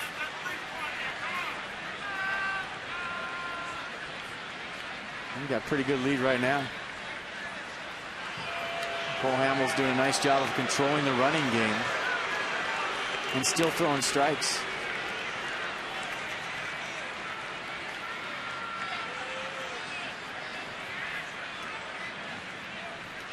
Span running, swing and a miss, and he is safe at third. Phillies thought they got him. Ashe tried to sell it. Here comes Ryan Sandberg. Worth, by the way, struck out. So he steals third with 2 down. You know, I was watching from way up here, so I'm not sure, but I think I saw Ed Hickok give the out safe call. And I might be wrong. We'll take a look at it after we check out the argument between Ryan Sandberg and Ed Hickok, but it looked to me like he was ready to call Span out and change his call mid-sign from out to safe. Let's see if we can see it. Is that right? Well, it looked like he clearly called him safe. I thought he pumped his fist and called him safe at the same time. I watched a foot get right in there. Wow. How close was that? And Hickok right on top made the right call. How about this angle? That's from our grass cam. We plant that in the grass right at third base. Just so that you can see close calls like that. Ruiz thought he had him, and he can't believe it. And all the commotion, Jason Worth struck out.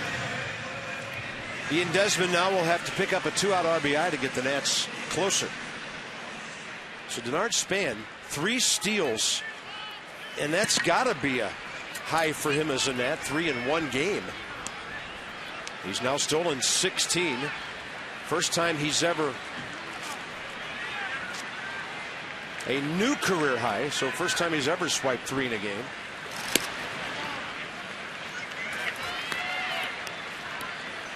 Ian Desmond's hit the ball hard twice tonight. Lined out to right his first time up, base hit last time up.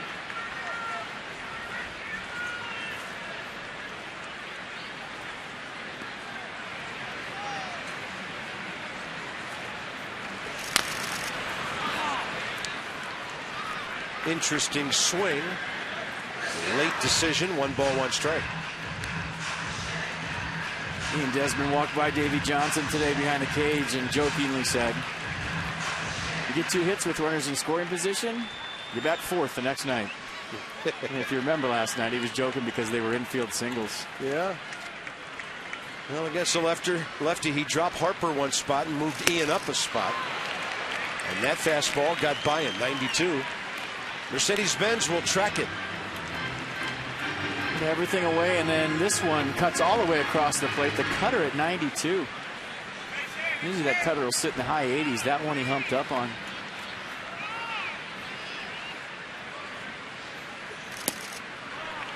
And there goes the Hamels changeup. He missed at 84.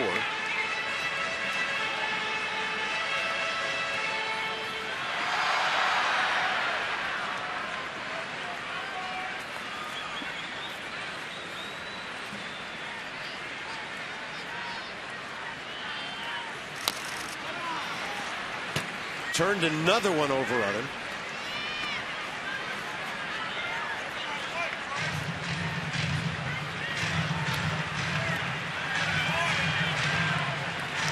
Well, it's dangerous to come into Ian Desmond even with 2 strikes.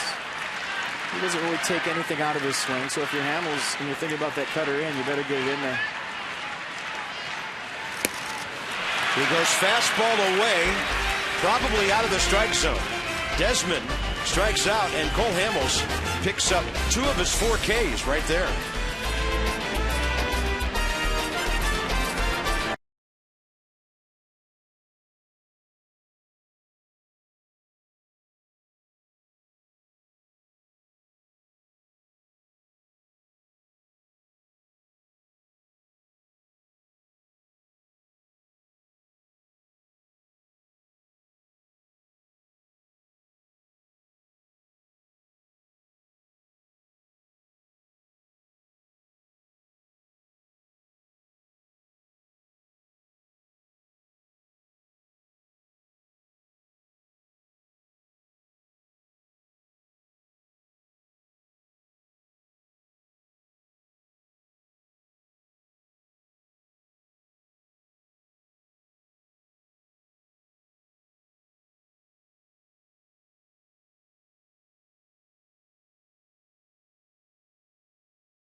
Denard's band trying to make a lot of things happen tonight. He has scored the game's only run for the Nats way back in the first. Here we are, top six. Gio faces Ashe, Galvis, Mayberry. 6, 7, 8 for the Phillies, who've out-hit the Nationals 7-4 and lead 4-1.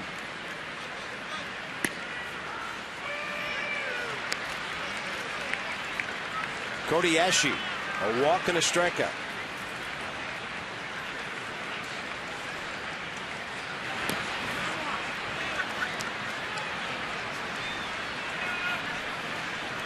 Phillies have won one game in this ballpark this year. A 5-3 win on May 25th. And that's 6 out of 7. Phillies box, and you can just about put it all in the 5th inning. John Mayberry, the one-out homer. Singles by Hamels and Hernandez. A walk to Utley with 2 outs. And the Carlos Ruiz cleared the bases with a double.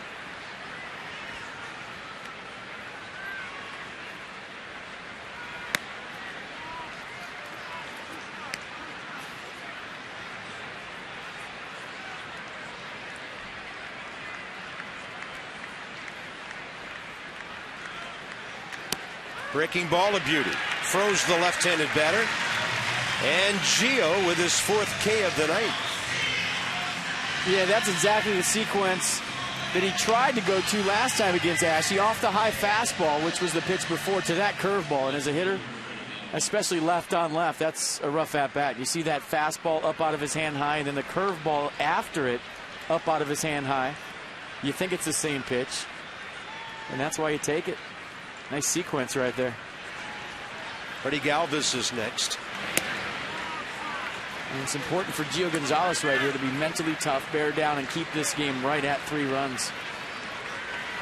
And know that his offense has enough firepower to get him back in this ball game. And that's an easy thing to say up here. It's not an easy thing to do down there.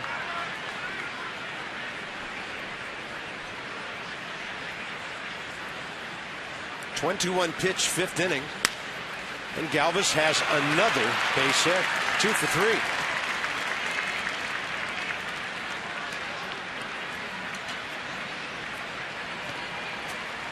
Phillies piling up some base hits, 8 of them now. Wednesday night, take home some headphones that are pretty interesting. White, red, curly W motif. First 20,000 fans receive them through the center field gate only, presented by T-Mobile. That's while supplies last. Some restrictions apply. Go to nationals.com/tickets. They come in a cool little red box trimmed with the curly W. You say interesting, I say awesome. I have them right here in my hands. Got a pair today. And as far as giveaways go, I don't think they get any better than this. By the way, on the side of the box, there are 13 possibilities where you match either a player or a sound of the ballpark with the proper walk-up music or whatever. It's kind of interesting. Little mix and match on the side of the box to get you in that music mode.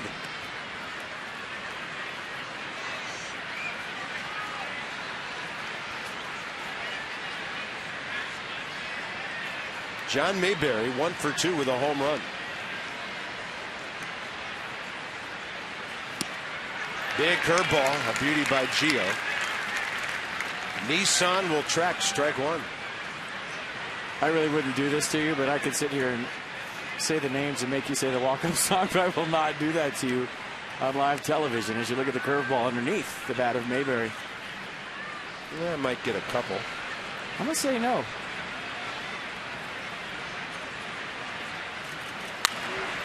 Well, what people don't realize, it's hard for us when we have our headphones on up here to hear the walk-up songs. Not like you can when you're sitting in the stands as Ian Kroll gets loose in the Nats bullpen.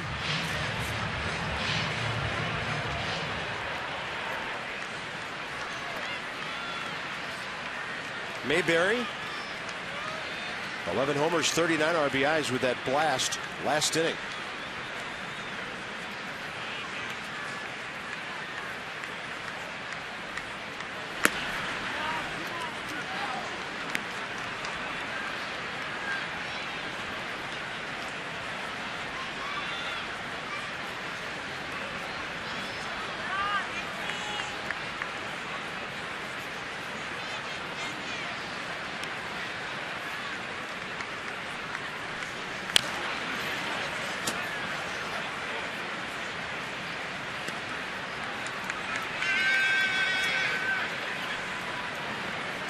Cole Hamels, he got another rally started last inning after that Mayberry homer.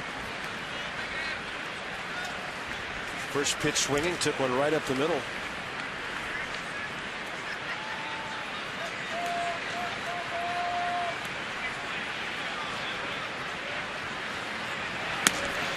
There was a time this year when Cole Hamels did not pitch with a lead from April 7th against Kansas City to May 31st against Milwaukee. Yeah, just under 3.5 runs a game of support. That was a span of 62 consecutive innings that he took the mound for his ball club without a lead. Well, Mayberry has another hit. Runners at first and second. Cole Hamels a chance to move them both up. Like I said, this is where you really got to bear down mentally. And you know, not to be too redundant, but this time of year, it's not about mechanics. It's not about anything other than mindset. And taking whatever you have left in the tank late in a 162-game season and going right after guys, whether it's you're standing in the box hitting, whether you're standing on the mound pitching, whether you're on defense. Yeah, the whole thought process is out the window. It's more of a mindset here.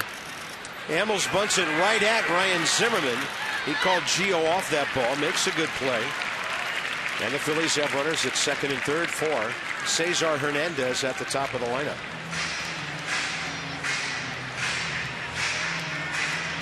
Well, huge part of the ballgame. You can't let it get any further away with Hamels on the mound than it already is. So this becomes a turning point, so to speak, in this game.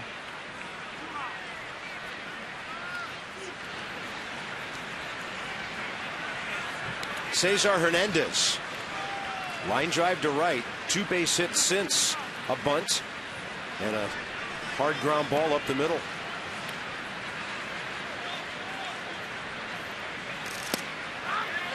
And a good breaking ball by Gio. Not sure what happened between him and Ramos there. And Wilson immediately went to the mound, and now Ian Desmond wants to make sure everybody's thinking the same thing.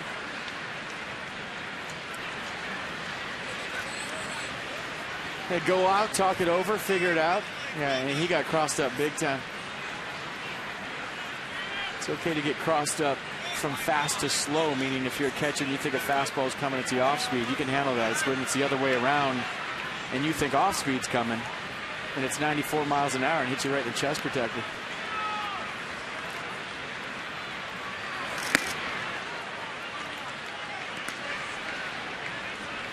So the fastball up and in.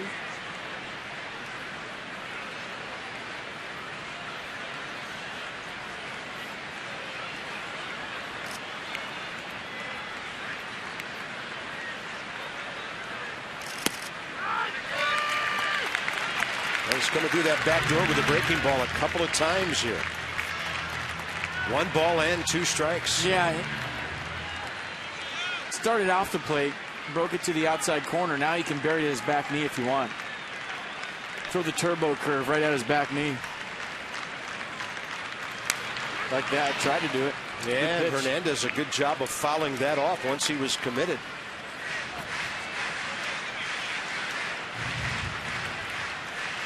Pitch count up to 97. 2 innings ago, he was at 56. And now you try to elevate the fastball, and if he doesn't offer, go back to the curve. Gets it on the outside corner. Gio gets a 0 on the board. Harper, Ramos, and more coming up next. And Gonzalez with 5 Ks on the night, still battling down by 3.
to the bottom of the 6th.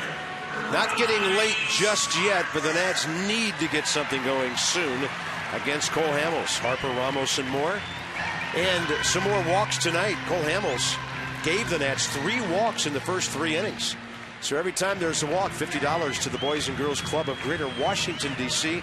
Thanks to Care First Blue Cross Blue Shield, who encourages each of us to take that first step towards a healthier and more active lifestyle. Hamels has now given up 1 hit, walked no one since the 3rd inning. Bryce Harper 1 for 2. Showed bunt, got Cody Ashe on the move in from 3rd. And everybody else on the infield moving. Well, if you remember, I said in the 1st inning, that's when you have to get Cole Hamels, because if he settles in, you're in trouble. And he's definitely a veteran guy with great stuff, great resume, knows what to do with the 3-run lead. But with the way the Nationals have been swinging the bat, I'm sure he's thinking about just that.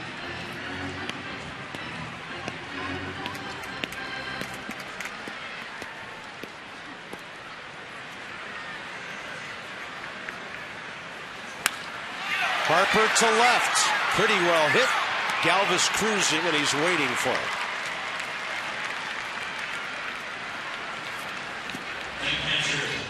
STG inside. The numbers over the last 3 weeks plus, winning 18 of 23. Almost 6 runs a game. Batting over 290. Home runs have been prolific. And a lot of double-digit hit games.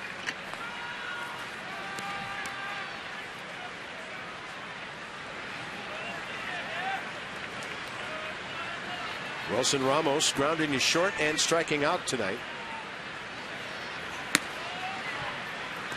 Cole Hamels, by the way, has done something interesting again. I mean, he's only in the 6th inning, which he's done 25 times this year. But he's now pitched 5 or more innings in 73 consecutive starts. The guy never gets knocked out early. And as FP said, if he rights his ship, then you're stuck with him for a while. Came into this game 3rd in the league at 201 innings already this year.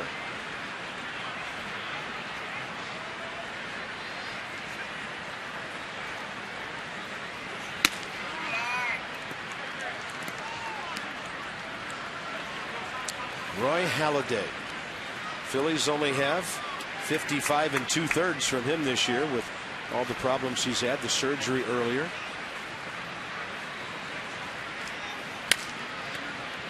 I was at the Phillies clubhouse yesterday, and he looked noticeably skinnier to me. Halladay. Really lean, trimmed down. Must be from all the rehab he did from his surgery. One guy with multiple hits, Denard Span, close to being 3 for 3.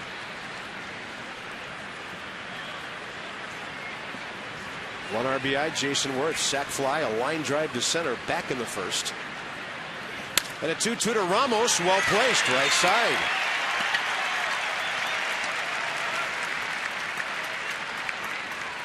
Doesn't have to pull the ball to be effective. Now, Wilson Ramos will pull mistakes, but if you make a good pitch on him, he's got that inside-out approach to where I think his swing is conducive to hitting 300. The only reason you might question whether Ramos can hit 300 over the course of a full season is A, the wear and tear of a catcher, and B, he's not going to get any infield singles. So, you know, all of his hits are going to have to be clean, but he has such a nice approach up there.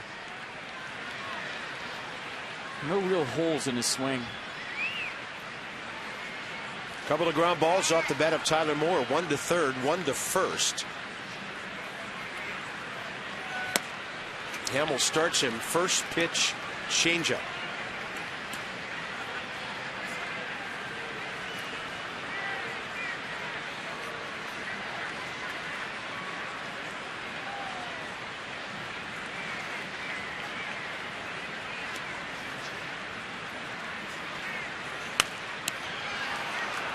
And when you face a guy like Cole Hamels and you get a pitch like Tyler Moore just got, that's the one you have to put into play. There's certain pitchers when you're facing a 3, 4, 5 starter to where if you foul back your pitch, well, you might get something else in the sequence to put into play. But when you're facing the upper echelon guys, they generally speaking give you 1 pitch to hit per at bat, and you have to make the most of it. Really pulling the string on the right-handed batter there. 5th strikeout.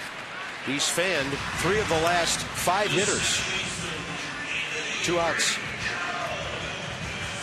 And we'll look at strike 3, but the pitch was strike 2, and you see the change-up grip in Hamels' glove. The ball just kind of rolling off his last 3 fingers. Good arm speed. And Tyler Moore way out in front. And you know that as a hitter, too. If you foul off a pitch right down the middle, off a number 1 starter kind of guy, you say to yourself, uh-oh, now I got a battle. Even if it's strike 1. Number 9 spot, Gio done for the night. Scott Hairston hoping to bat. And the Nats hoping he does as well. He's hitting .378 career against Cole Hamels. Time called. Evidently a ball must have hit the ground and a wall and deflected out of the Nats bullpen. Onto the field and right. Gio tonight, 98 pitches, 59 strikes. 4 runs, 9 hits in 6 innings. Walked 2, struck out 5.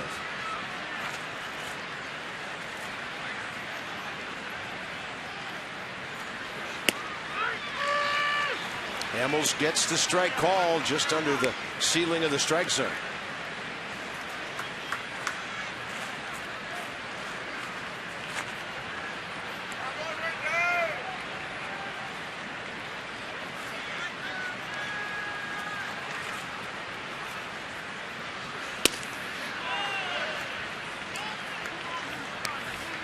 We have a feeling the Nationals, if they get back into this game, it's going to be by the long ball. That's been their method lately.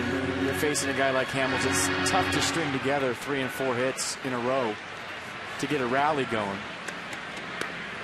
So get a guy on, pop one out of here. That's the way you jump back into this game. Rendon to center. Cesar Hernandez waiting for it, and Cole Hamels gets this ball game into the 7th inning. Still on top. 4-1.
Benz of Arlington and Mercedes-Benz of Alexandria.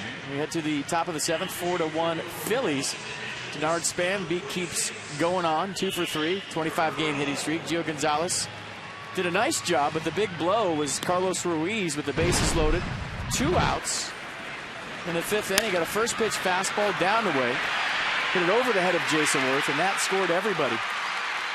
Galvis, Mayberry.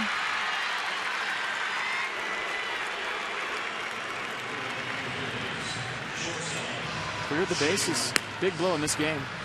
Ian Kroll has faced some of the Phillies before. This call to the bullpen, packaged by the UPS store. We love logistics. Not a whole lot of work lately for Ian, but he's making, as a rookie, his 31st appearance. 21 strikeouts in 27 innings. League hitting .255. Faces Jimmy Rollins, who's 0 for 4 against him. 3 pitches, fastball, curveball change. And sometimes a lefty won't face left-handed batters. He'll be facing switch hitters because his manager wants to turn a guy around and put him on the right side. So more appearances, at least as many against Rollins, 4 at-bats as he has against Chase Utley, the lefty, who's next.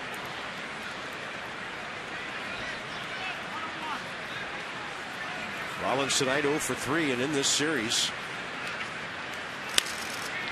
Now 1 for 8. Bryce Harper over to get it. In his haste to pick up the ball, couldn't handle it. And Rollins will have a leadoff double here in the 7th. I think Bryce thought if he picked it up cleanly, he had a shot. The way he's throwing, probably has a shot against anybody. 450th career double for Jimmy Rollins. Yeah, just got the changeup out in front, wrote it down the left field line. And talking to Davey Johnson before the game today, he was talking about the bullpen, or the side of the bullpen that comes in when the game is tied or the Nats are behind. And to where that really hasn't, that side of the bullpen hasn't got the job done like it did last year. And that part of the bullpen for me and for a lot of managers is just as important as the side of the pen that comes in when you have a lead, to keep things right where it's at, to keep it a 3-run deficit, to keep it a 2-run deficit, to keep the game tied and not let it get farther away. Last year, the Nats bullpen, in that regard, the B side of the bullpen, if you will, was trump tight. They kept the game exactly where it was every single time. And it's a very important role that wasn't as sharp this year as it was last. Chase Utley trying to get around to pitch and pull it to at least move the runner. And on a swing and a miss, it'll get away. And Rollins goes to third with nobody out. That'll be a wild pitch, even though it was a swinging strike. Yeah, pretty good curveball, a little bit too good. And look at Ramos, kind of got caught in between with the glove. And that's a play that maybe with as many games as he's caught in a row, there's a little fatigue factor involved, because he really should get over and block that ball, but his glove just got caught in between. Infield in, way in.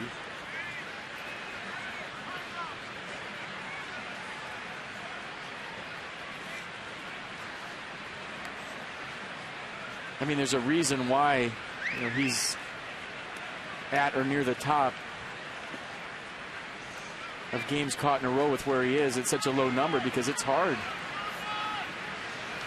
Hard to put that gear on every day and get beat up back there and get in that squat.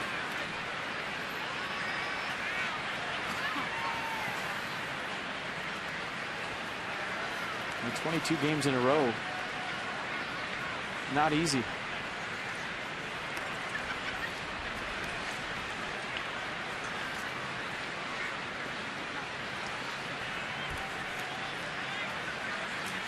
Oh, 2 to Utley. And he'll just guide it up the middle and drop it into center field. Rollins was tagging. He makes it home to score. And the Phillies lead 5-1.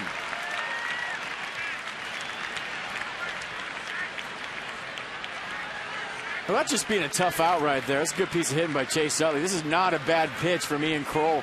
Curveball down away. See Ramos going out there to block it. The ball nowhere near a strike. And Utley just reaches out there. And just to give you an idea how far he had to reach for that ball, he was on the infield grass and about 2 steps straight out from home plate after he made contact. Just served it out there for the RBI. So Ian Kroll done after giving up a couple of hits. Nats now down by 4, and here comes rookie Eric Davis.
to you by Navy Federal Credit Union. 4 million members, 4 million stories. Navy Federal Credit Union.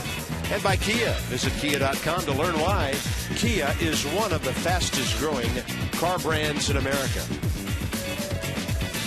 Might be a side of the ballpark some of you have never seen. Over on Potomac Avenue, the first base gate. Most fans come right down through the center field gate.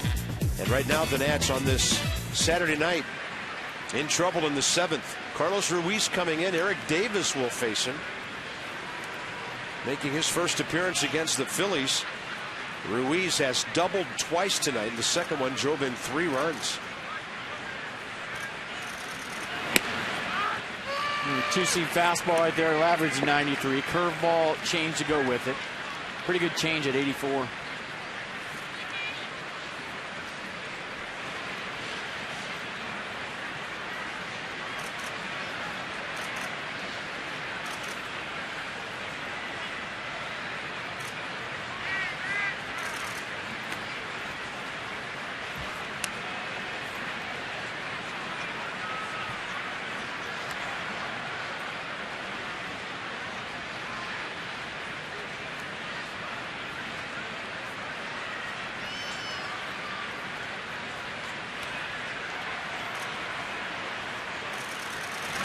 And the 0-1 popped up out of play.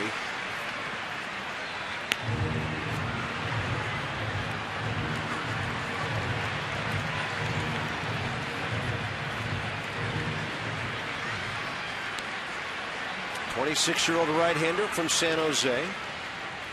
Nats got him from the Padres back in March of 11, right at the end of spring training, for Alberto Gonzalez, who had done some solid work for this ball club for a couple of years. This one to right. Wirth's got to run and go get it near the line. And a good running catch. First out of the inning. A great jump right there from Jason Wirth. And after Ruiz hit the ball over his head last time up to clear the bases, as an outfielder you're anticipating, you know, you played with him. He likes to go the other way. And right off the bat, Wirth with a great jump, tracking it all the way, makes a nice running catch. Just looking that thing right into the glove, sort of. Knew he had it, looking up to check the runner Utley, just in case he'd gone too far.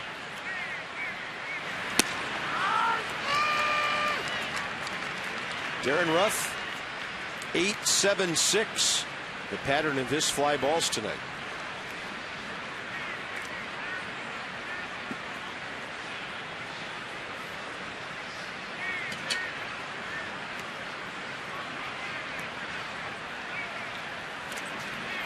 Good smothered by Ramos there, and a pitch down and away. And 876, the area code of Jamaica. It is? Yes. Oh. Said never had to call anybody there. Yeah, me neither.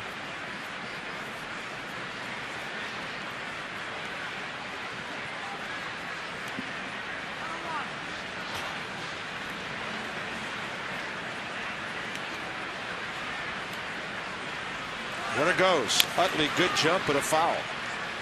1 ball, 2 strikes. So tomorrow, Jordan Zimmerman goes to the mound. And for the Phillies, it'll be Tyler Cloyd, who the Nats actually faced last year once. Braves are in Monday. Dan Herron, Mike Minor. Tanner Roark, Freddie Garcia Tuesday.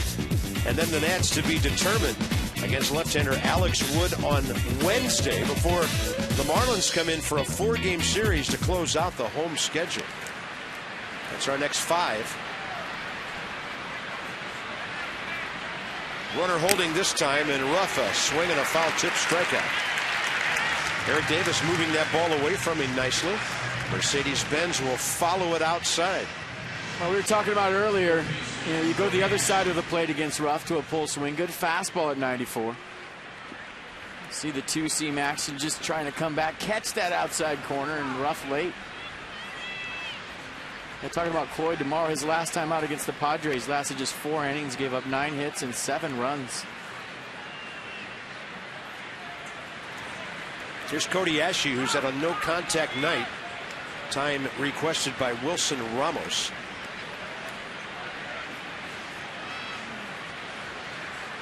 Yeah, she has walked and struck out twice.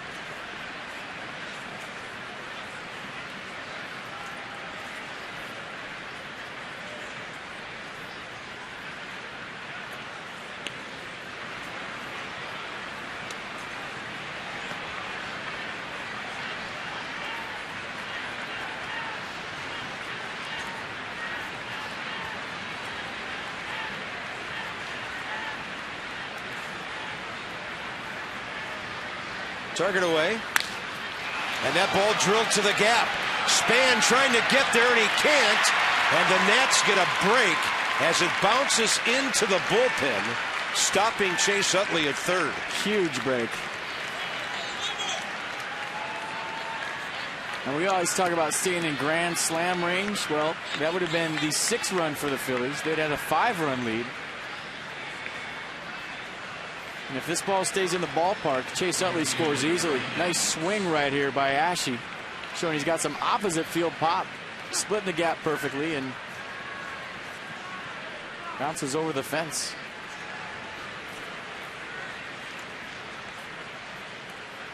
Second and third, 2 outs for Freddie Galvis, who has 2 hits.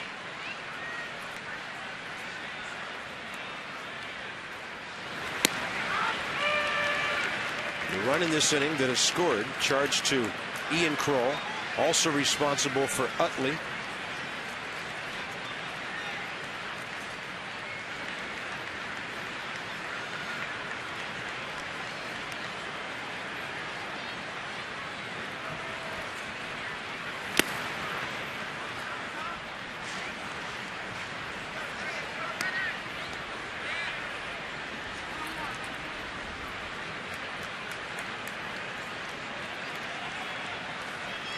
The last couple of innings, it's been the Phillies with the long at-bats.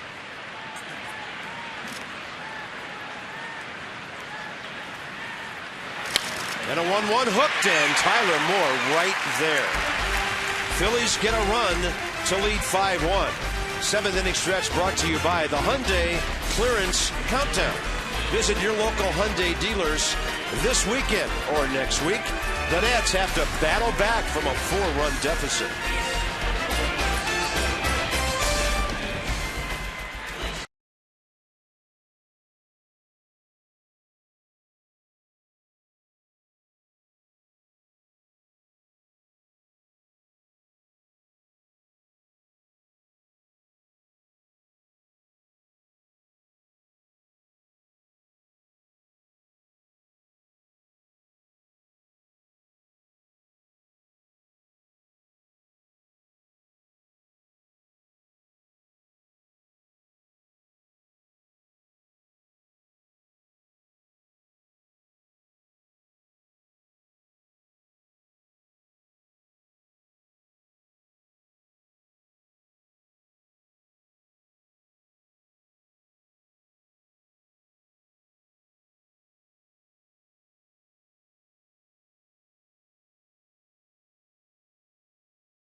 Long way to go. 9 outs for Cole Hamels, or Cole Hamels in his bullpen to get against a good offensive ball club. So we'll see how this one goes. 1 rough inning for Gio, and kind of ironically, a pitcher's base hit restarted a rally after Mayberry hit that home run. Well, I think that's the part. I mean, when Mayberry hit the home run with 1 out in the 5th inning, that was the difference. Gio Gonzalez kind of got rattled right there, gave up the base hit to Cole Hamels, and then the big knock to Carlos Ruiz, and that's been the difference in the game. And when you're facing a guy like Cole Hamels, we talked about there's not a lot of room for error. Even though you have an offense that's clicking on all cylinders, the guy you're looking at right now absolutely knows what to do with a lead. Yeah, and at times this year, as Pete told you earlier, having a hard time pitching with a lead of any sort, but tonight he is. And he's facing Scott Hairston, who's 14 for 37 career against him with 5 home runs. Hairston trying to jump start the dugout here in the number 9 spot. Pinch hitting for Eric Davis.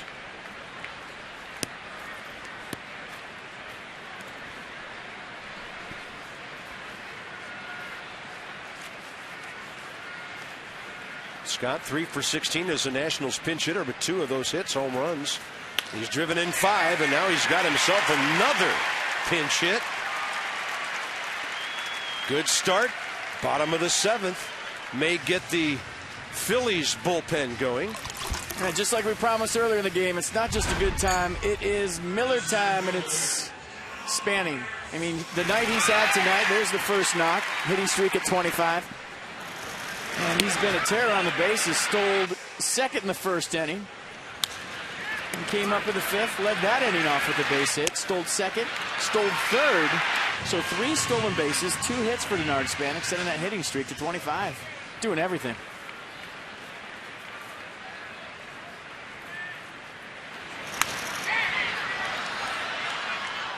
.40 base hits during his hitting streak now. Career high 3 steals tonight. And if he finds a way to get aboard, this thing tightens up in a hurry.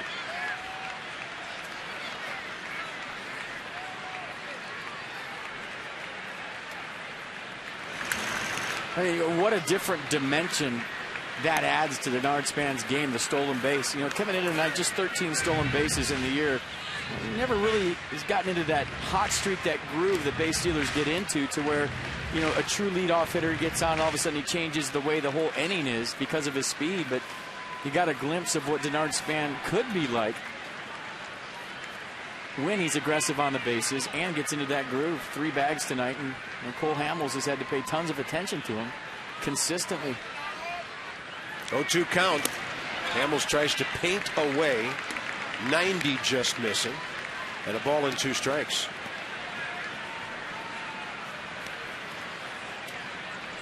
Well, he is durable. There's no doubt about that.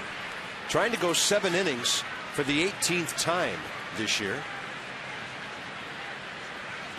He would have gone longer in some ball games where they had to take him out for a pinch hitter because Phillies were often behind.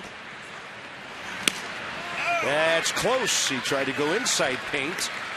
And some good takes by Denard Span to get the count back even. Way through the cutter under his hands. Coming right at Denard Span. Cut very late and almost got the inside corner.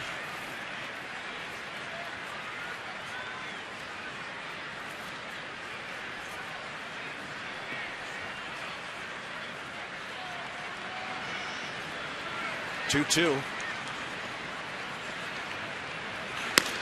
He goes high to fill the count.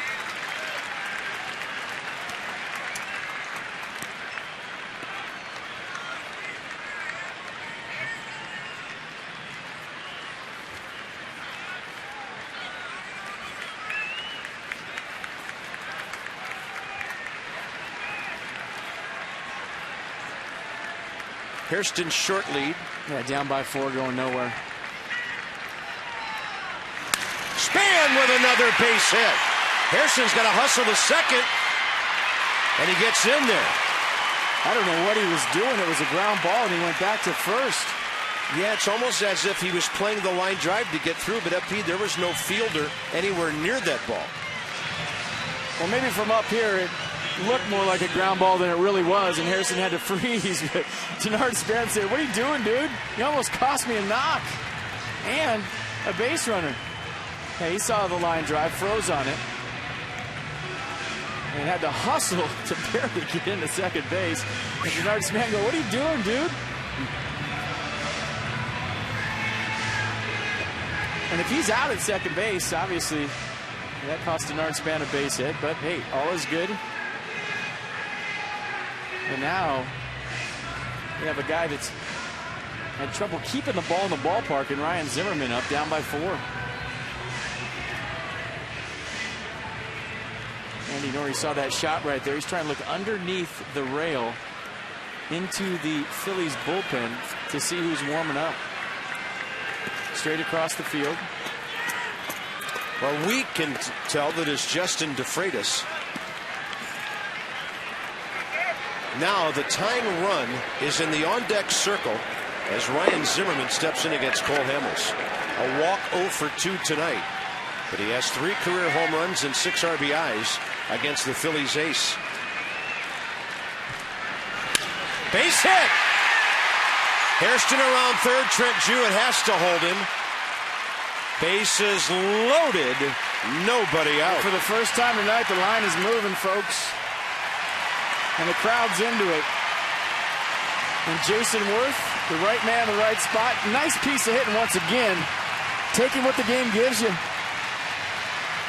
Scott Hairston started up with a line drive single. Denard Span smoked a line drive to right field. And now Ryan Zimmerman using the hole over there as well, loading the bases up for Jason Worth as a tie and run. Game on.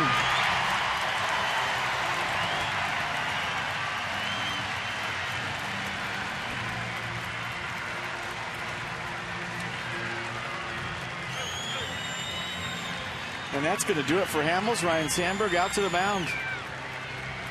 Hamels was cruising. He'll now go 6+ and give up 8 hits. He had only given up 2 hits since the 3rd inning. And the Nats on him here in the 7th. So into the Philly bullpen. This one goes. 5-1. Too close to call.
Two and 4 with a 4.56 ERA.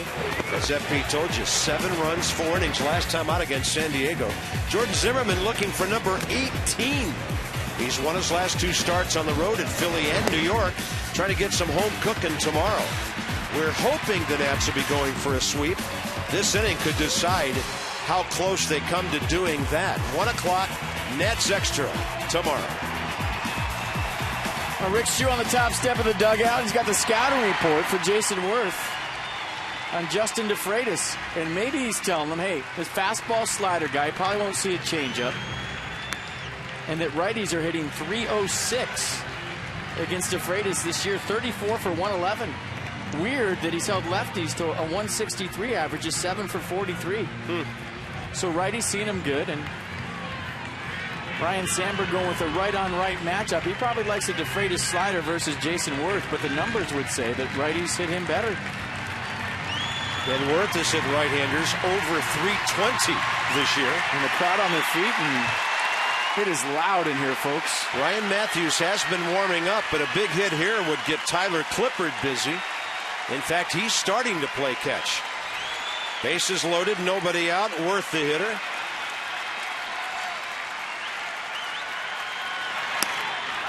He gets the call on the sinking fastball at the knees. He thought it was low. Pitch track likes a low pitch. It'll probably have it as a strike, but watch where it ends up. Ruiz's glove almost hit the ground.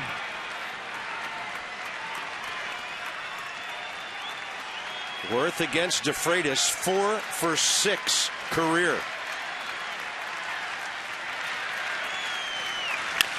And a bouncing ball high and coming home for the force. I don't know why Ruiz tagged the runner, but once that ball bounced high, Ashe figured no double play, might as well get the lead guy. First out.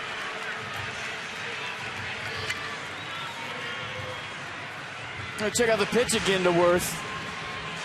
It looks like it was down and away and he pulled it. So maybe thinking he was going to get something in, didn't.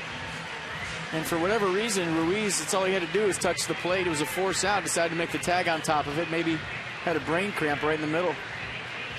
Now it's Ian Desmond's turn. You know what also? Maybe he couldn't feel the plate under his shoe and didn't know if his foot was on it or not. It's not like another base to where it's elevated. You can really feel it. Good call, yeah. Maybe he didn't trust the fact of where his foot was and decided to double it up and make a tag.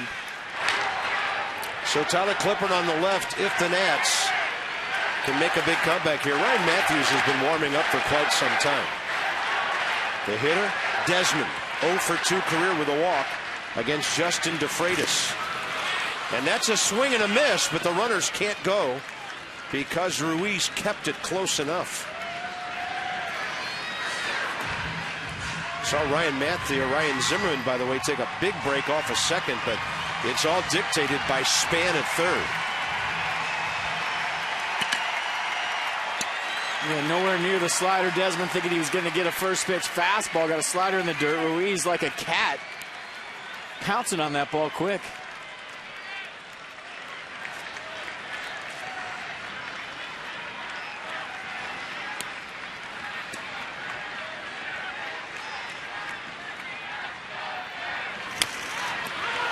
That's a foul ball that hit Ian in the foot before turning into fair ground.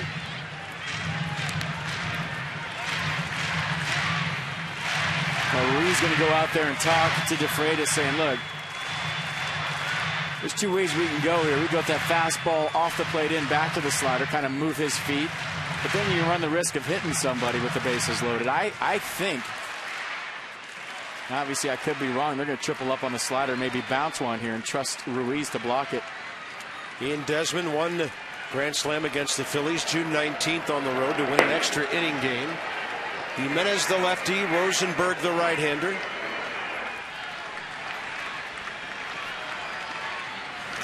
And they go fastball up and away to at least show him a heater.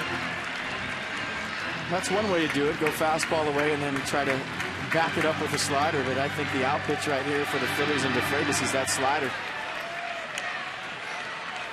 Just can't leave it over the plate.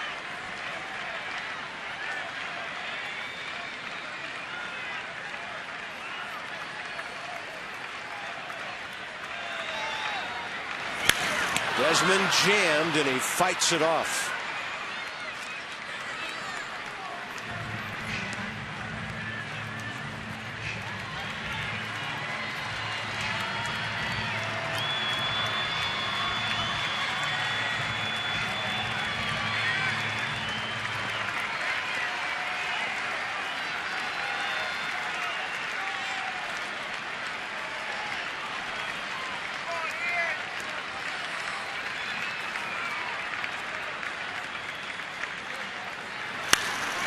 Desmond in the air to center.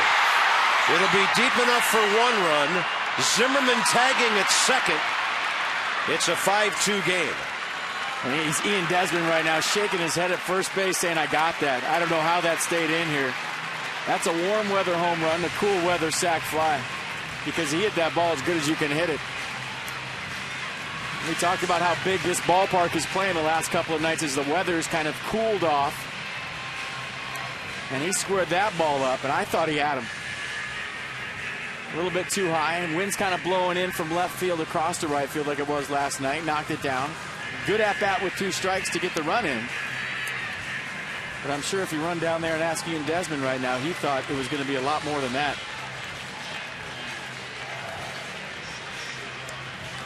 So they go to the lefty now. Cesar Jimenez with Bryce Harper coming up. Nats back within 3.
One by one, getting back in this game, but they need a big hit now with 2 outs.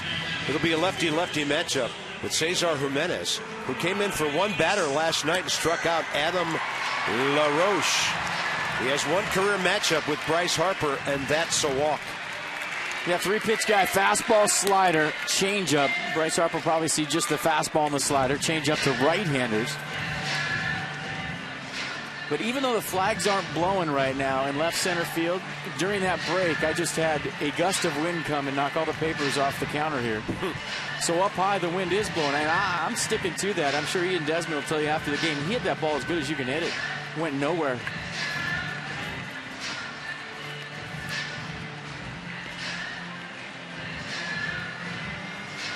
Bryce Harper, base hit first time. Ground ball, fly ball against Cole Hamels, who is still responsible for Ryan Zimmerman at third base. Tying run in the batter's box with Harper, who's hit 19 home runs.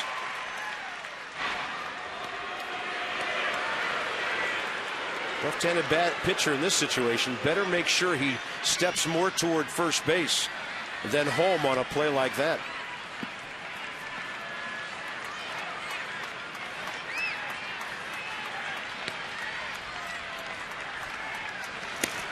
Harper takes a high strike.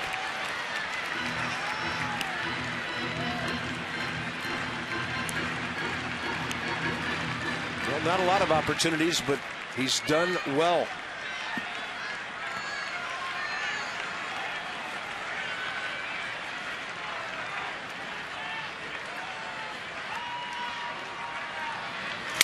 Harper breaking his bat, and that's got a chance to make it 5-3. It does, and the ball gets by, and here's Harper to second. Worth comes in to score. It's a 5-4 game. Great send by Trent Jewett at third base. Never hesitated a bit, and as soon as the ball got past Hernandez in center field, he waved Worth all the way around. That's a great send by the Nats third base coach. On top of it, Bryce Harper hustling to second base. Bat died a hero. And you got a one-run game. How about that? Well, Bryce will get one RBI. The second will score on the error.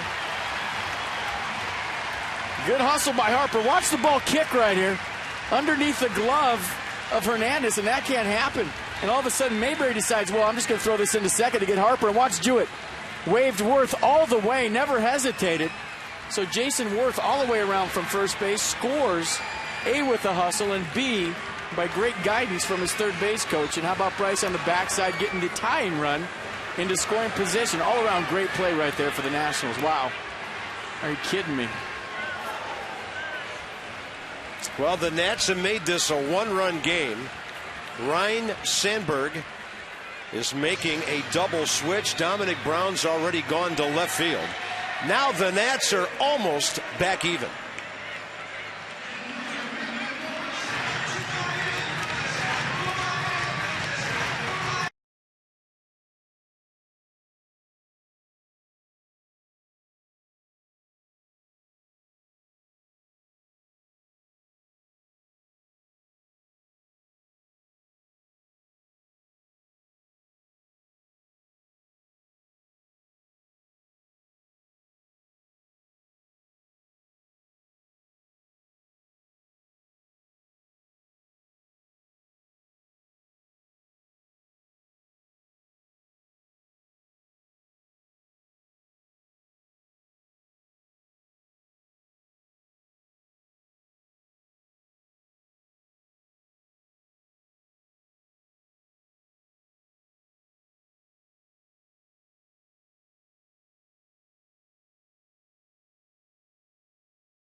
Dugout during the pitching change, but you see everybody on their feet in the background. A, that's cool. B, the bat was just absolutely killed right there. Died a hero. And watch Jason Worth. I mean, not taking anything for granted, going hard the whole way. And look at him pick up Trent Jewett right there. Looking at his third base coach. That is good base running, folks.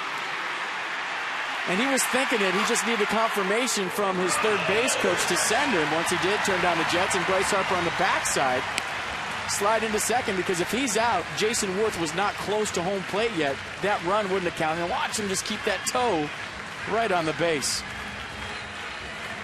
Nationals a base hit away from tying the game.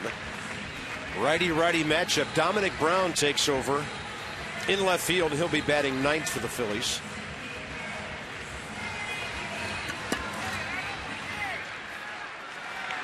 And yeah, it's still only the seventh inning.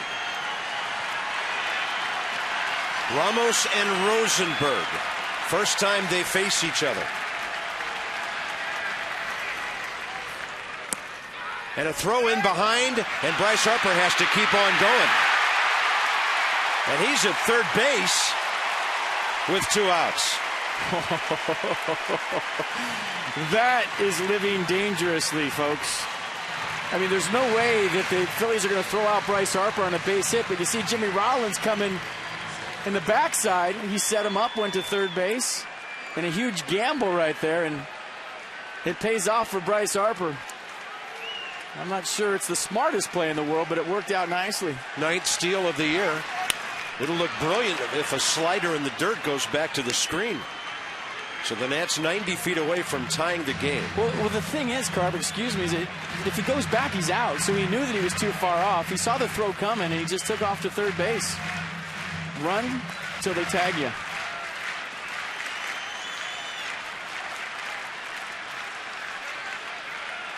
Oh, 2 to Ramos. Gets extension and able to foul it away. Now Rosenberg, a 4-pitch guy. Fastball, slider, curve, change. You saw the fastball right there, humped up on it. It usually averages 93.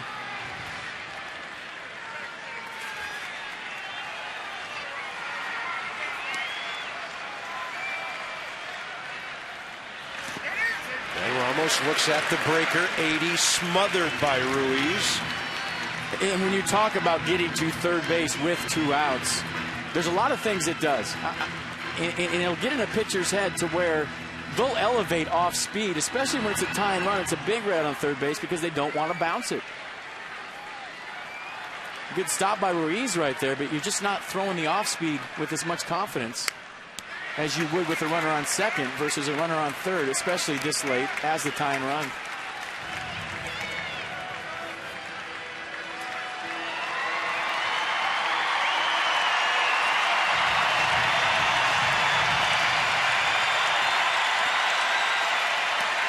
Tyler Moore's spot next. Adam LaRoche on deck.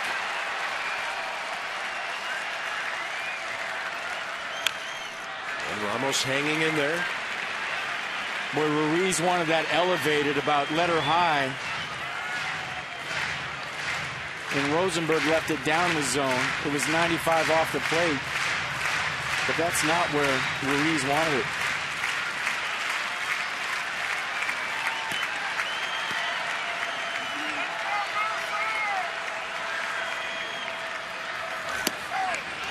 Got him. How is that a strike? Front door breaking ball that was caught at ground level.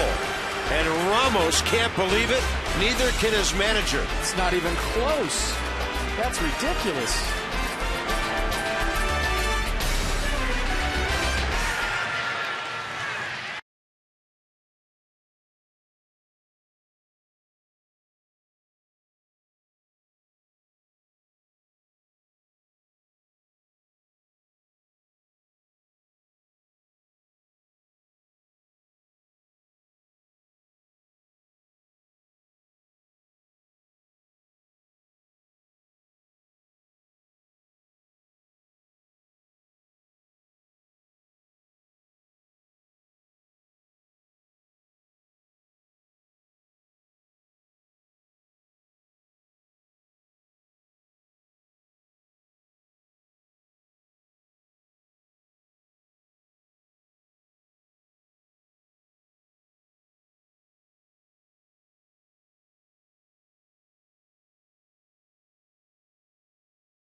Back in the ball game. Bryce Harper at third base. Wilson Ramos up. I mean, the pitcher says it all. I really don't have to say anything. Other than I really can't help myself, and that's probably the worst strike call I've ever seen. At least this year. I mean, it's part of the presentation. You see Davey Johnson right there saying, are you kidding me? His glove hit the ground. And Ruiz got fooled by the pitch a little bit. But anytime a catcher's glove hits the ground, generally speaking, it's not called a strike. And I'm sure if you ask Jim Joyce right now, he's realizing that wasn't close and he missed it.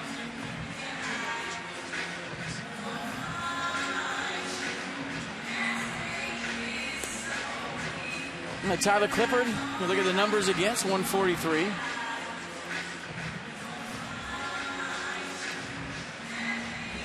Fastball, curveball, cutter, change. 4 pitches.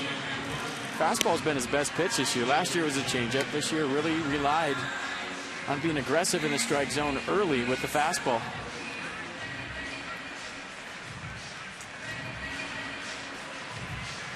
Interesting, the Nats were going to make a double switch and put LaRoche in at first to lead off in the bottom of the 8th. Then they pulled him back and put Tyler Moore back out there. So Tyler's still there, and I think what Davey's doing here, based on who the Phillies have pitched the bottom of the 8th, if it's a right-hander, he could pinch hit LaRoche for Moore.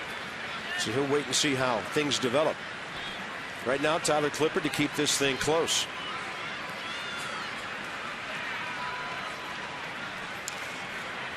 John Mayberry.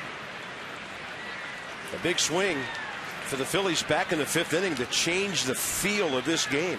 Even though it was only 1-0 Nats at the time, you just had the feeling everything was okay with Gio. This guy hits a home run to tie it, then they get 3 more hits and a walk and have a 4-run inning. Mayberry against Clippard career 1 for 5.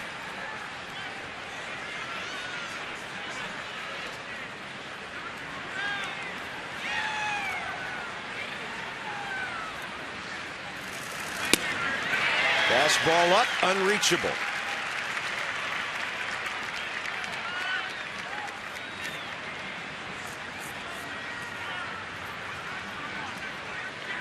Just kind of thinking up here on the fly. Obviously, live TV, you're trying to think and put yourself into Jim Joyce's shoes and what he saw right there. And the only thing I can come up with is he was a little quick on the call to where he saw the ball breaking down and maybe anticipated that it was going to be a strike instead of waiting to let the ball finish traveling into Ruiz's glove and then make the call. Just maybe a little quick on the trigger. Obviously, that was nowhere near being strike three.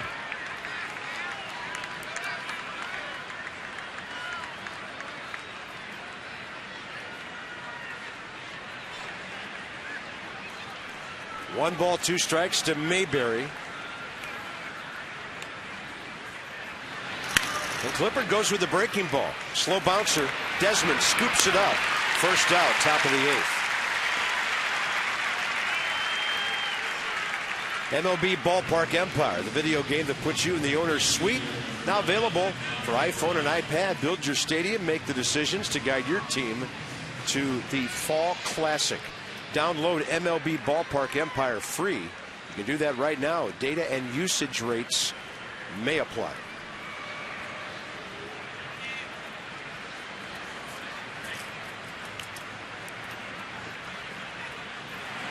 Clippard goes breaking ball to Dominic Brown, who plays against the Nats for the first time in a couple of months. He's had a problem with his Achilles. Very slow and able to get back. That is a tough injury for any athlete. Good looking changeup.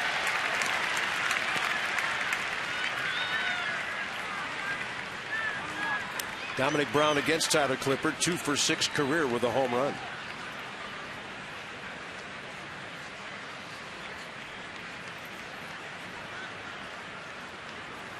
Fastball up. Who's going to get over the top of that? 93 up there with all the elbows and kneecaps coming at you and the release point. Well, you've seen that for a number of years now. That 93 plays way harder than that, especially when it's elevated.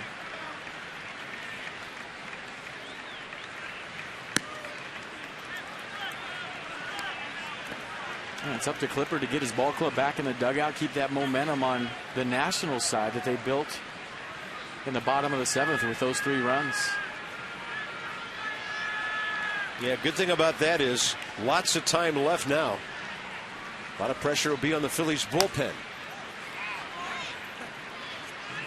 Clippard keeping that ball breaking down and into the left-handed batter. 2 balls, 2 strikes. Dominic Brown is still 4th in the league in home runs with 27 and 10th in RBIs with 81, despite missing lots of time.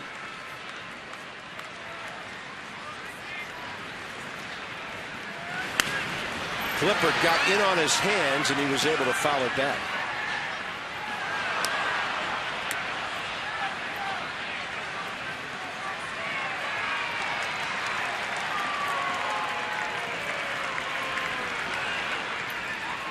A souvenir. Fired up. Sweatshirt sort of on. Got him. Breaking pitch up. Maybe the changeup up. And Tyler Clippard gets the first 2 here in the 8th. Well, it might have been the curveball. Let's check it out again. 82 miles an hour. Didn't have a lot of break to it. And Brown way out in front. Well, it might have been the changeup. Looking at that angle and just seeing the rotation of the baseball. This will show it right here. Oh, it was the fork. Did you see that? Man, that thing's almost got knuckling action to it. That's why we're guessing. It's a pitch that Tyler Clippard just added in the bullpen a couple of days ago. Brought it out in the game, and he used it in a big situation in a 1-run game to get the strikeout. How about that, Cart? Denard Span then catch the Hernandez fly ball, and Clippard clean 8th again.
He'll go lefty, righty, lefty with his hitters. We'll give you that in a moment after we tell you about a week from tonight when the Nats Live free postgame concert series wraps up with Montgomery Gentry. After the 7:05 game next Saturday against the Marlins. Some of the tickets start at just $10. Nationals.com/Nats Live. You must have a valid ticket that says September 21 to listen to the music. Well, the Nats are 10-2 since the Gavin DeGraw concert, so he brought a lot of luck into Nats Park. Well, here's a guy who likes a little country western action. Chad Tracy. Batting for Tyler Moore. And I think what Davey's doing here, he's holding LaRoche for the number 9 spot in case there's a base runner or two, and he wants one of his key RBI guys up there. We'll see how he plays it, but he's talking to Adam right now, but I also noticed Corey Brown lurking back there as well. So with Tracy right now, and Chad on the year, 10 pinch hits, 2 homers, 4 RBIs. B.J. Rosenberg still in the game for the Phillies after he got that big call for them for the strikeout. Tracy's 1 for 2 career against him, and Chad no problem taking that 3-0. I mean, if he wants, he could pinch hit him for Rendon too and put Lombardozzi at second base. It all depends on what he's thinking right here in this situation. And there's some action going on down there. They're pointing fingers. Davey's looking at Adam LaRoche. Right in there by the 27-year-old right-hander who's from Newport News, Virginia. Went to high school in Kentucky, played at the University of Louisville. But born in Virginia, and a 3-1 count here to Tracy. Fastball up and away. Chad couldn't get to it. It's hard to think like this if you're Chad Tracy right now, but I mean, you have to think with Perez on the bench that you're a leadoff guy. And if you get on, I mean, his mentality is I'm tying this game with a home run, but if he gets on, it's probably going to be Perez running for him, and then you got speed on the bases in a 1-run game.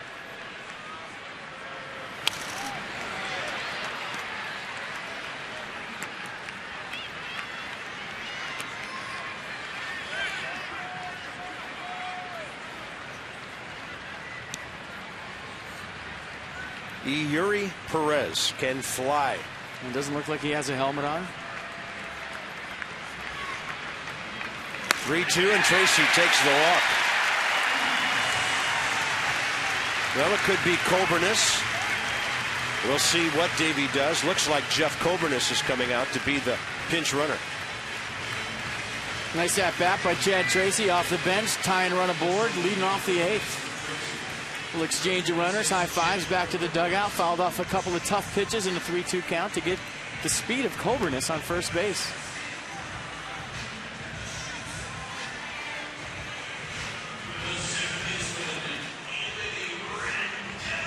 See how they want to play this. You go bunt right here, you go hit and run right here, you play it straight. A lot of things you can do. Go straight steal if you want to, based on the times of Rosenberg. Yeah, and right now, Lombardozzi's the man on deck, as you mentioned, could happen. Instead of LaRoche. Tying run aboard, bottom of the 8th. Nats playing for the tie at home, and that spun Rendon right out of there. So a lot of managers in this situation will take off the bunt because Rosenberg hasn't shown that he can get in the strike zone consistently, and it's hard to give up an out to a guy that you're not sure if he's going to throw strikes.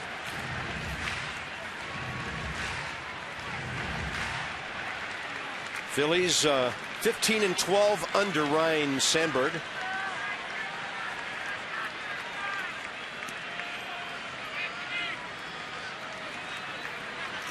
Rendon lays down a beauty.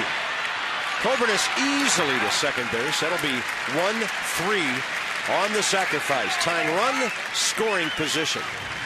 Nicely done. Lombardozzi, the next batter. At the stroke of 10, Things happening quickly here at Nationals Park, thanks to that rally. And by the way, can't discount what Scott Hairston did last inning, getting the pinch hit off the bench to lead off the inning. That really got things moving, with Span following him up. Or the fact that when he broke back to first base on the Span single, that he advanced to second because it was close. If he's out there in a force out, that takes the wind out of the sails, the air of the balloon, that whole inning.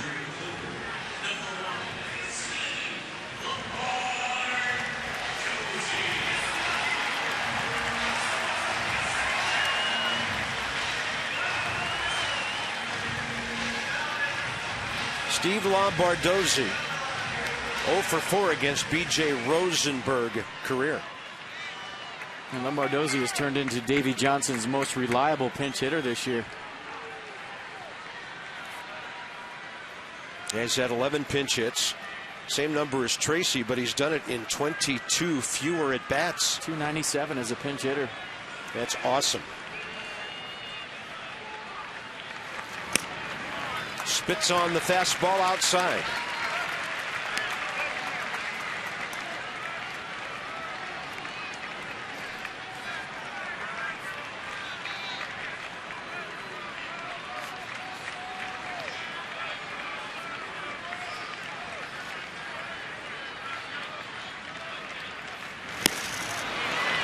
Rosenberg gets that thing in there at 95.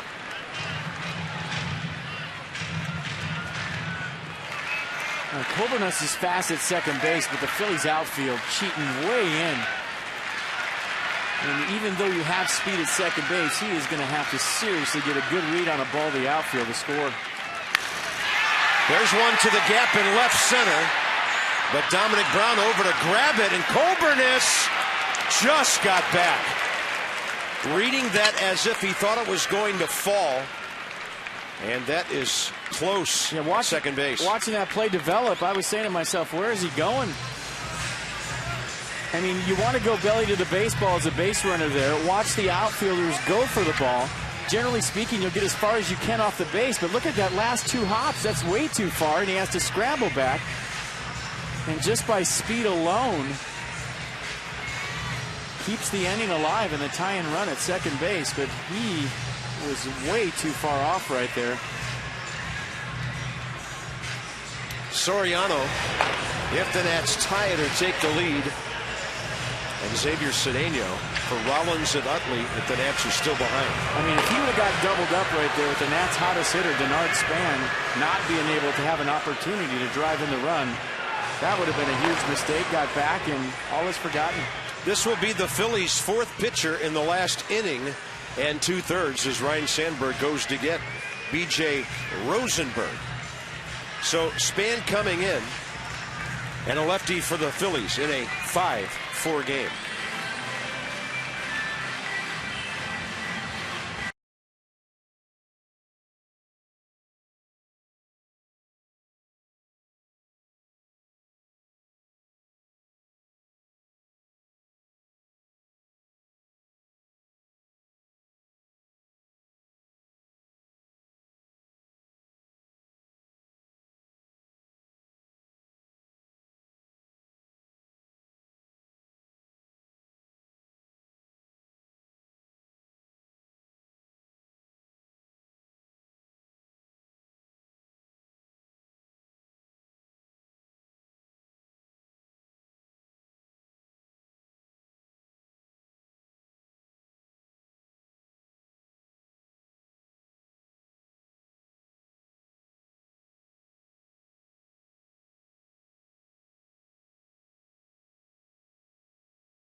Jake Diekman, who takes over for the Phillies here in the 8th inning.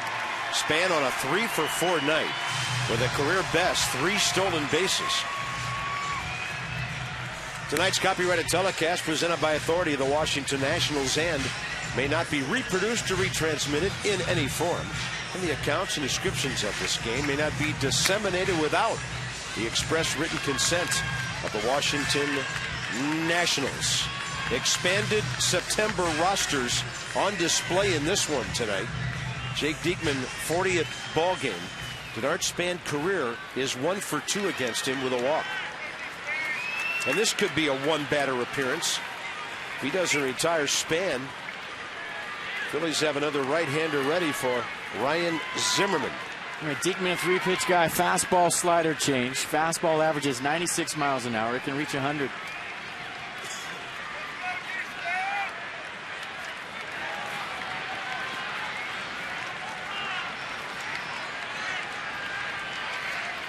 Phillies outfield still very shallow, but in a 2-out situation, Coburn is going on the crack of the bat. He'll get a far better jump than he would with 1 out.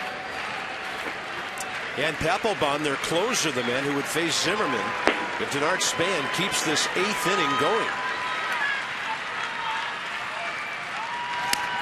High and tight.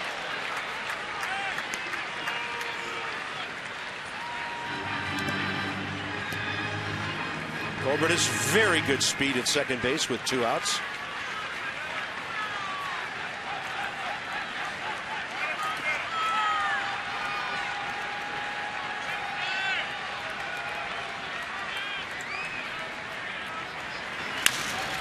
Right up the middle and leaping for that, Jake Diekman to end the Nats' threat in the 8th. So to the 9th inning we go. Phillies 5, Nats 4.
The hot sauce with the iconic wooden cap, available in original flavor, chili lime, chili garlic, and chipotle. Gio Gonzalez tonight with the 94-mile-an-hour fastball to strike out Jimmy Rollins in the 1st inning.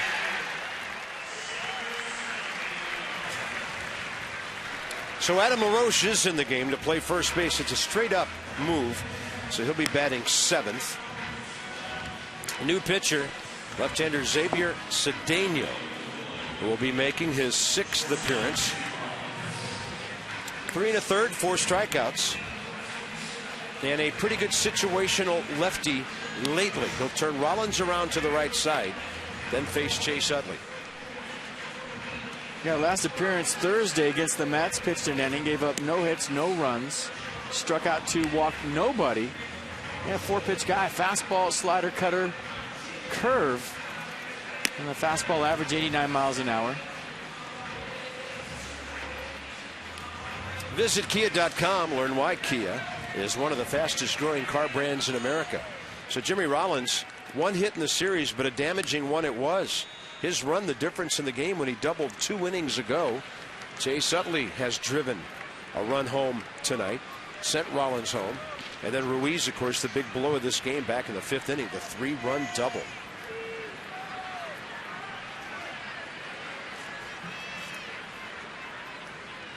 Rollins 1 for 4 tonight.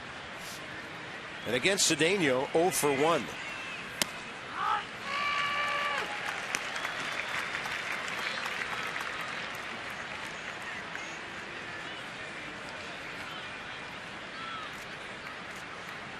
One thing for sure, Jonathan Papelbon will have his hands full in the bottom of this inning. Critical for Cedeno to keep it close, and that's a breaking ball in the dirt.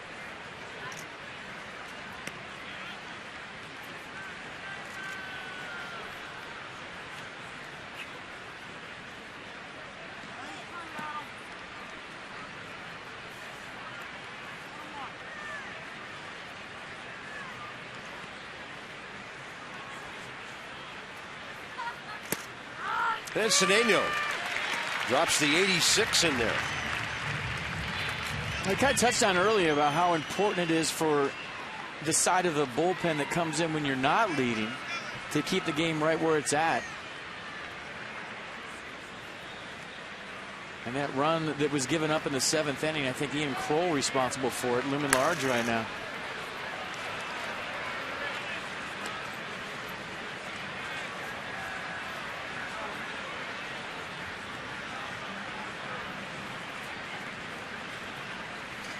Yeah, Chase Utley drove that run in.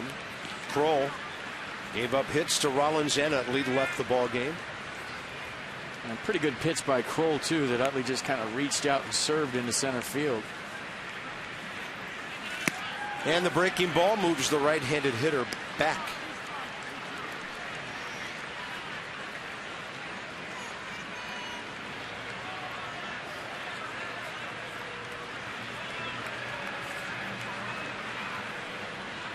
Two-two to Rollins.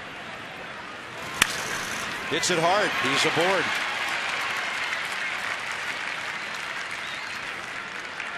Phillies with their 13th hit of the night. Yet they lead by just a run. Next up, Chase Utley.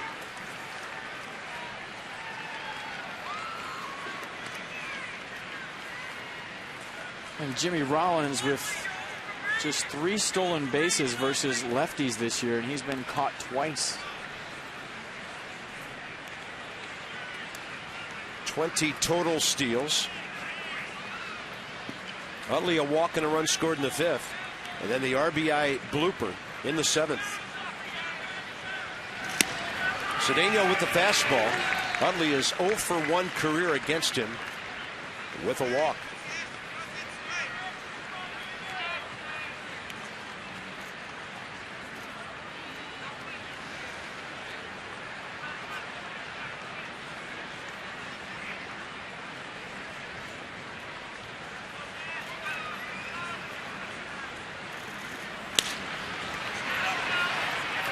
Ian Desmond under this one. Ball drifting on him a bit as he makes the grab for the first out. On Monday, the Mid-Atlantic Sports Report is back. Tom, Dave, Mel, and Phil will completely wrap up this weekend. Look ahead to the Braves series. Weekly stock reports, your fan questions. And now Davey Johnson will come out and take out Xavier Cedeno. Ryan Matthews has probably thrown several innings in the pen tonight. It's Matthews and Ruiz ahead.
All of last year, it was to give another team a chance to get to the postseason.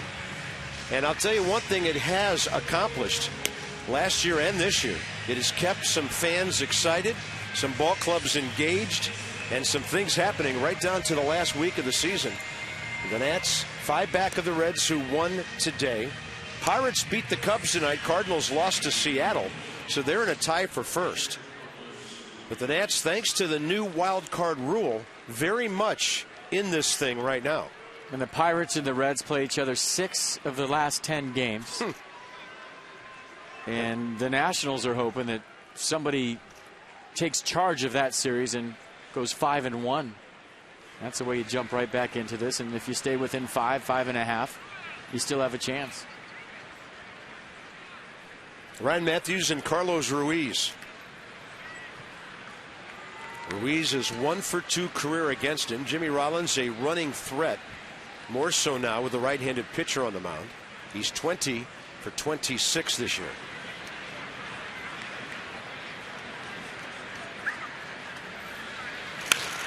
Bouncing ball, Zimmerman to cut it. Rendon to turn it. 5-4-3. Here we go, bottom of the ninth. And one note as we go with Zimmerman, Worth, and Desmond coming up. Jonathan Papelbon has 7 blown saves this year, a career worst for him.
The Nats 5-4. Byron Kerr and Ray Knight, Nats Extra post-game show just around the corner. Looking for a rally here, Ray, and you look at what happened in this one. Gio Gonzalez, a little bit of trouble, 5th inning location. We'll break that down, but a nice little late rally in the 7th to give them an opportunity here in the 9th. Yeah, no doubt about it. You've got the big boys up 2, 3, and 4 against Papelbon. This is what you look for. 1 run down, your best hitters up against their best pitcher in relief, and a chance to blow this thing open and have a walk-off. You know, the way things are going and the way everybody's feeling, I feel good about it. Don't you? Absolutely. Let's walk this thing off and go to the house and maintain right where we were when we came into the day. Try to get back to 4.5. We'll break it all down for you. Hopefully, Bob and FP, the heart of the order will be the answer for the Nationals right now. Well, hoping for that. And Jonathan Papelbon has had some interesting moments against the Nats this season. Blew a save against the Nats on Wednesday, June 19th, when Desmond hit the extra inning grand slam. He had saved a ball game the night before that.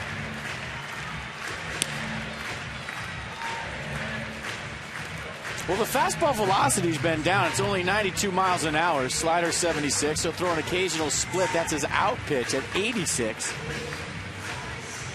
And wherever you were sitting in the 7th inning at home, go right back and sit in the same spot. Papelbon, by the way, had blown a save in the first game of that series, 2 in Philly. But then they rallied and scored the winning run in the bottom of the 9th inning. So, as mentioned, 7 blown saves, a career worst for Papelbon. It'll face Zimmerman, Worth, and Desmond. Ryan's 2 for 8 against him. Worth is 2 for 7. Eddie and Desmond, 1 for 7. But all it takes is 1 run to totally change the end of this game. Well, there's a part of you that, says, well, go for the home run and tie it. But generally speaking, in these kind of situations, it's about doing the little things, getting base runners on. But when you have the middle of the order coming up, anything goes. Zimmerman, 1 walk, 3 strikeouts, a double in his 2-for-8 career against this right-hander, who this year has 26 saves. Here we go, game on. Buckle up.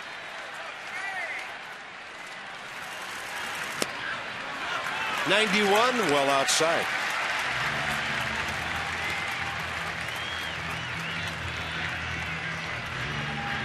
And generally speaking, closers will make you beat them the other way in these situations. You got two guys in a row, Zimmerman and Worth, that can do just that. They can go out to right field.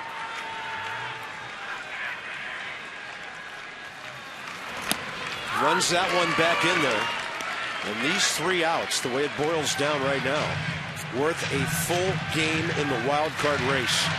The Nats will either be 4.5 or 5.5 back.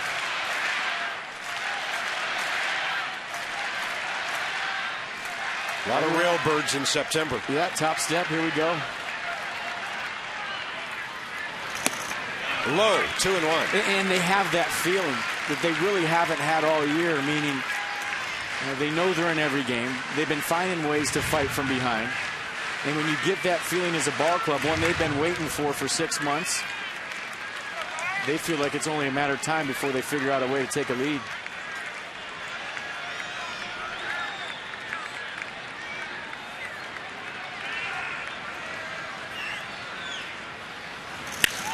Zimmerman jacks one to the wall and left. It takes a nice high bounce and gets him to second base.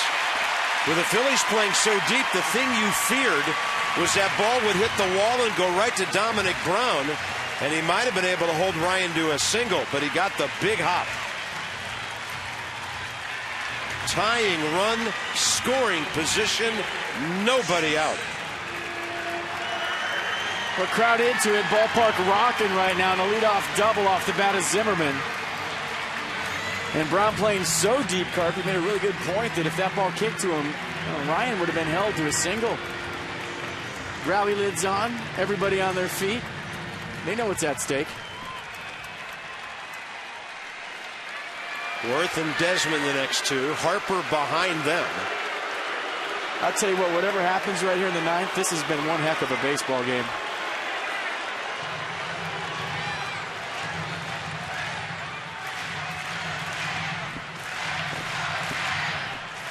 Jason Worth tonight, 0 for 2, but a sac fly and a walk. And against Papelbon, 2 for 7.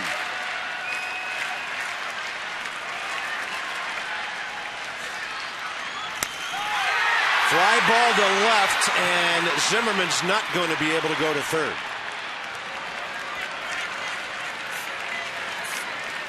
Well, he took a shot at winning it. And he was thinking walk-off. He knows he didn't get it, jammed him, just had enough movement in at the last second. Frustration, throws his bat down. No intention of moving Ryan Zimmerman. He was thinking, meet me at home plate. Ian Desmond tonight's 1 for 3 with a sac fly. He's 1 for 7 career against Papelbon with 4 strikeouts.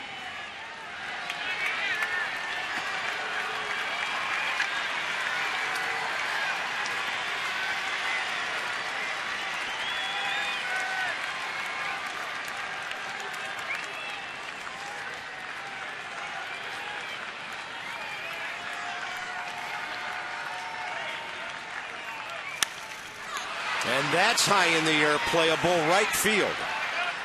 John Mayberry, 2 outs. On the attack early, Worth and Desmond. It's up to Bryce Harper.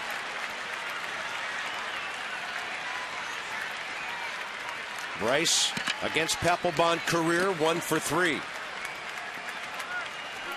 Well, even though Bryce represents the go-ahead run, with first base open, you wonder how they're going to approach Harper, and Ryan Sandberg going out to the mound to discuss it right here.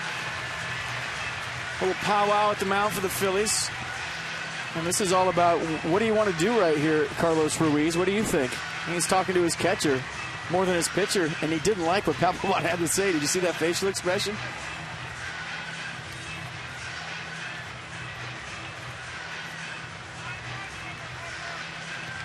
Well, let's see what they're going to do.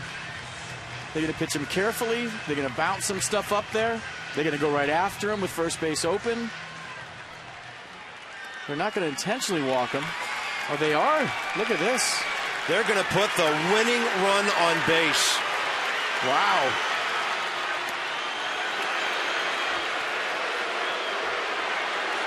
Well, let's see what the Buffalo has in store. There are some managers who just don't have the stomach to do this.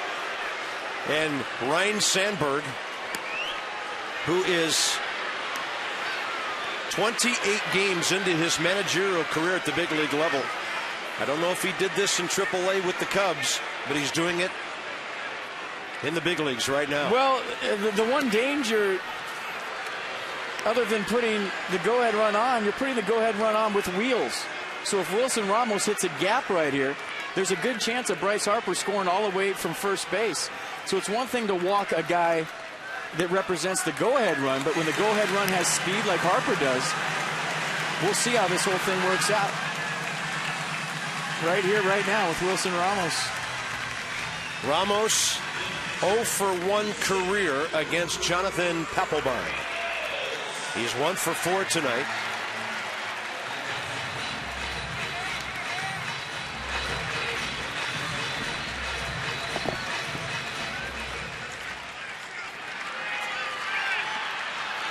I mean, in all honesty, too, with the way that Wilson Ramos has been swinging versus Bryce Harper, I don't think Davey Johnson's really that upset with this move.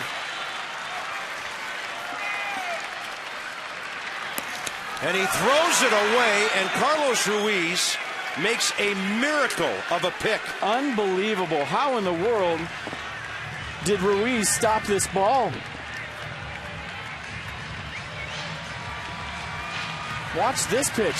Just a yank job, and he goes emergency backhand, goes right into his glove, and keeps the go-ahead run in Bryce Harper at first base. Huge play by Ruiz.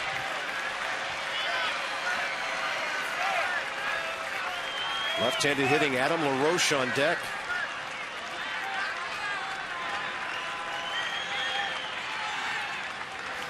Ramos gets jammed. And the Nats praying it goes out of play, and it's about 3 rows over the screen.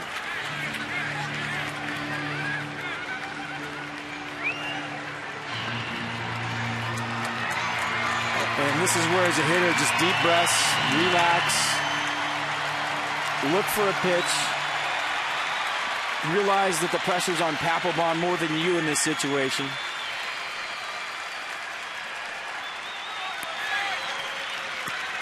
Ramos leads the major leagues in RBIs this month. And that's real easy to say with a tie on.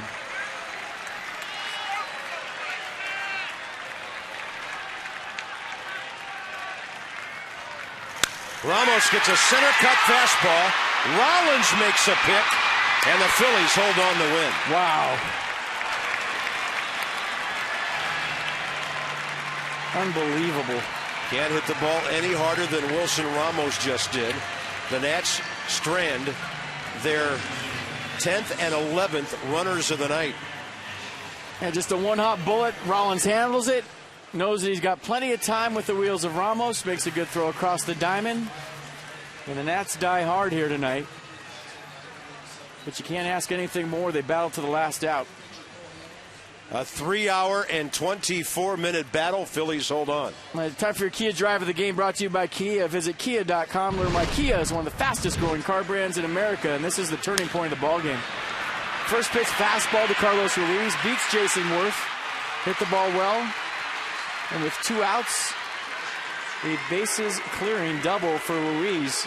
3 RBIs, and that was the difference in this ballgame. Nats never could complete their long road back. Carlos Ruiz and the Phillies hold on to win it, and it's a rubber game tomorrow. Nats are now 5.5 back in the wild card race. It will be Jordan Zimmerman going against the Phils, looking for his 18th. 1 o'clock Nats Extra. From Nationals Park, this has been a Masson presentation. Stay tuned. Nats Extra post game with Byron and Ray straight ahead. And from the booth high atop the yard, so long for just a while.